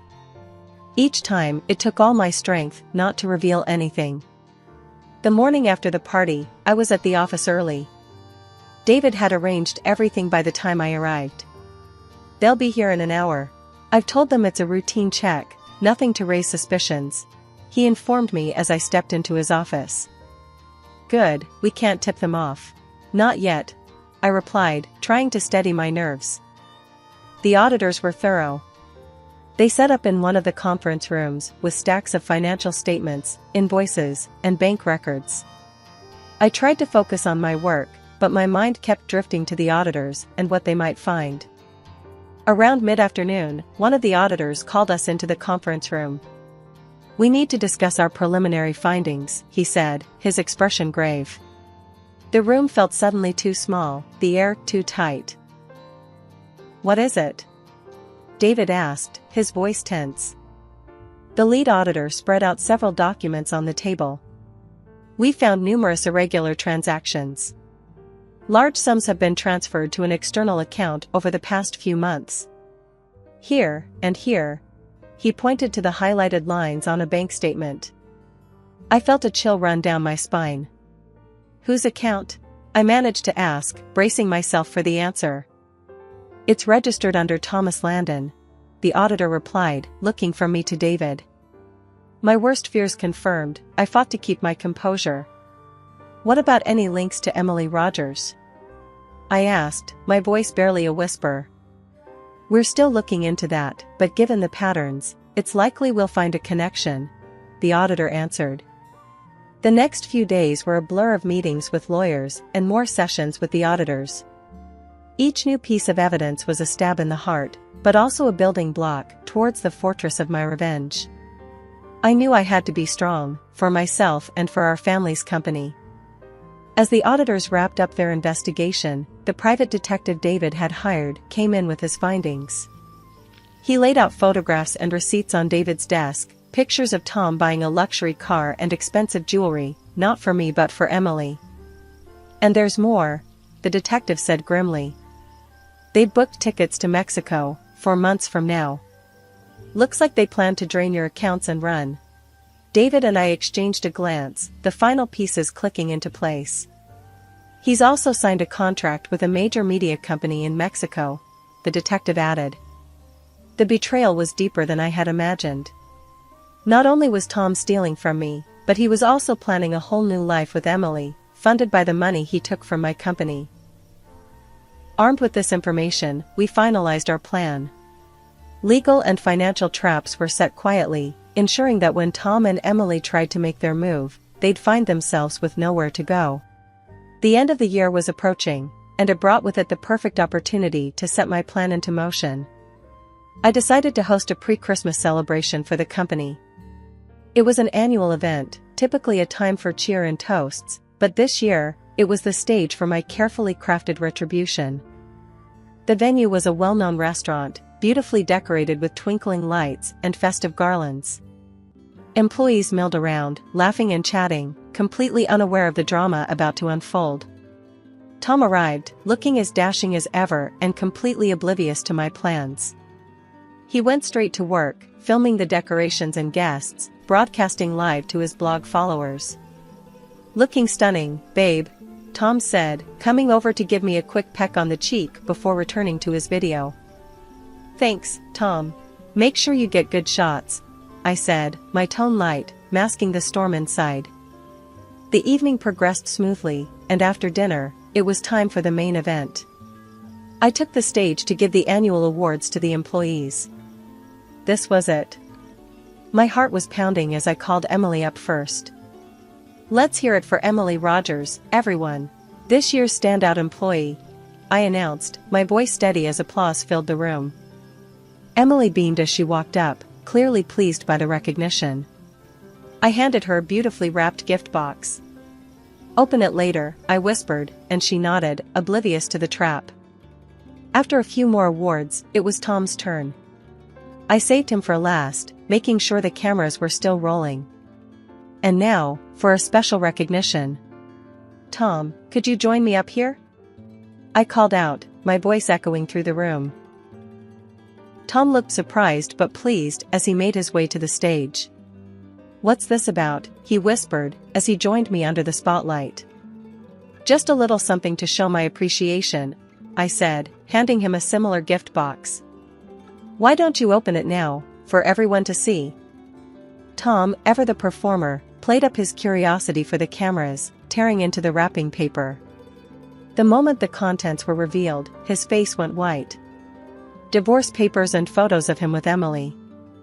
The room fell silent, all eyes on Tom. His mouth opened and closed, but no words came out. He looked around, desperate, but there was no escape. And Emily, why don't you open your gift now too? I called out, my voice clear and strong. With shaky hands, Emily opened her box, pulling out receipts for the car Tom bought her, along with bank statements detailing the stolen money. Tom, usually so composed and confident, stood frozen. The live cameras, still broadcasting to his blog, captured every moment of his disgrace. There was nowhere for him to hide, no narrative he could spin that would undo the truth laid bare before his audience. I took a deep breath and addressed the room. Ladies and gentlemen, what you're witnessing tonight is not just a revelation but a betrayal of the worst kind. I began, my voice steady but charged with emotion. For years, this man, I pointed to Tom, and his accomplice, my gaze shifted to Emily, have been siphoning funds from our company. They planned to flee to Mexico, thinking they could escape the consequences of their actions. The silence was palpable, the crowd hanging on every word. Tom, regaining some of his wits, blurted out in a desperate attempt to deflect the blame. It was all her idea. She seduced me into doing this. The accusation seemed to snap Emily out of her shock. She stormed onto the stage, her face contorted with rage. "You liar! You came to me with the plan. You said we'd be free and rich." She lunged at him, her hands flying as she slapped and scratched, her voice piercing the stunned silence. The scuffle on stage was chaotic, with Tom trying to deflect Emily's blows and defend himself, both verbally and physically. The spectacle was not just being recorded but streamed live, drawing a massive online audience. David came up beside me, placing a reassuring hand on my shoulder. He then stepped forward, his voice booming over the microphone, cutting through the cacophony. "Enough," he shouted. "The police are already on their way. Both of you will face charges for fraud and theft. The evidence is overwhelming, and justice will be served." The police arrived minutes later, their entrance adding to the drama. They separated Emily and Tom, handcuffing them amidst the flash of cameras and the murmur of the shocked employees. This whole ordeal, broadcasted live, was a spectacle no one could have anticipated, drawing viewers from all over. As the police led them away, the room burst into whispers and murmurs, the employees processing the night's shocking events. I stood there, amidst the chaos, feeling a mix of relief and profound sadness. What had started as a festive celebration had turned into a public unveiling of betrayal. The live feed was still running, and I realized the camera was focused on me. Gathering my composure, I addressed the audience directly. "Thank you for your support. Tonight was about bringing the truth to light, no matter how painful. We will rebuild, and we will emerge stronger." The support was immediate and overwhelming. Comments poured in, messages of solidarity and encouragement flooding the live feed. People praised my courage and even suggested I start my own blog to share my side of the story. David squeezed my shoulder. "You did what you had to do, Gina. It's over now." But as I looked around at the remnants of the evening, the decorations that now seemed garish, the empty stage that had just hosted a confrontation, I knew it wasn't over. This was just the end of a chapter. There was much to do, relationships to mend, and a company to heal. I filed for divorce immediately and sued Tom for the financial havoc he'd wreaked through his deceit and fraud.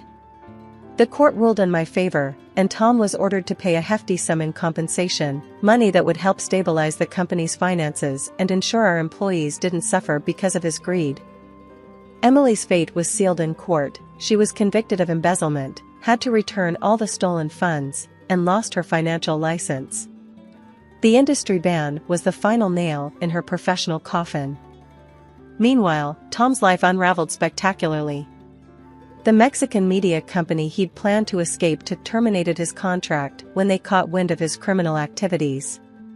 No one else wanted to touch him, his reputation toxic and his professional network crumbled. His followers abandoned him, disgusted by his actions, forcing him to shut down his blog. One afternoon, as I was reviewing the quarterly performance reports in my office, Tom showed up unannounced. He looked defeated, a shadow of the man he once was. "Gina, I'm so sorry. Can we talk?" His voice was shaky, his eyes not meeting mine. I stood firm, the memories of his betrayal still fresh. "There's nothing to talk about, Tom. You should leave," I said sternly. "Please, Gina. I've lost everything. I just need a chance to explain," he pleaded, taking a step closer. I didn't budge. "You had your chances, Tom. Now, if you'll excuse me, I have a business to run." Without waiting for his response, I called security. "Please escort Mr. Landon out." He was just leaving. Watching him being led away, I felt a chapter firmly closing behind me.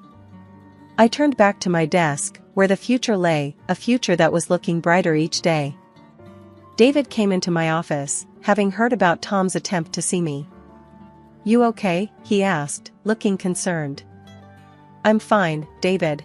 Better than fine, actually, I replied, a genuine smile spreading across my face.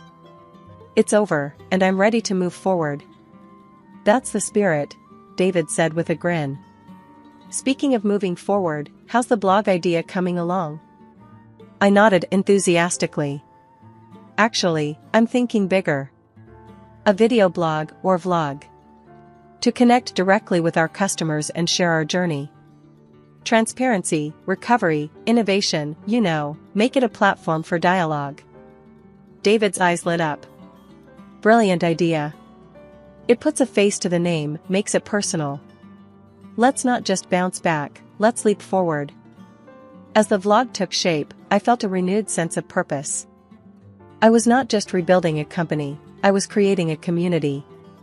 Each video we posted built more engagement, more support. People appreciated the honesty and the efforts we were making to ensure such betrayals never happened again.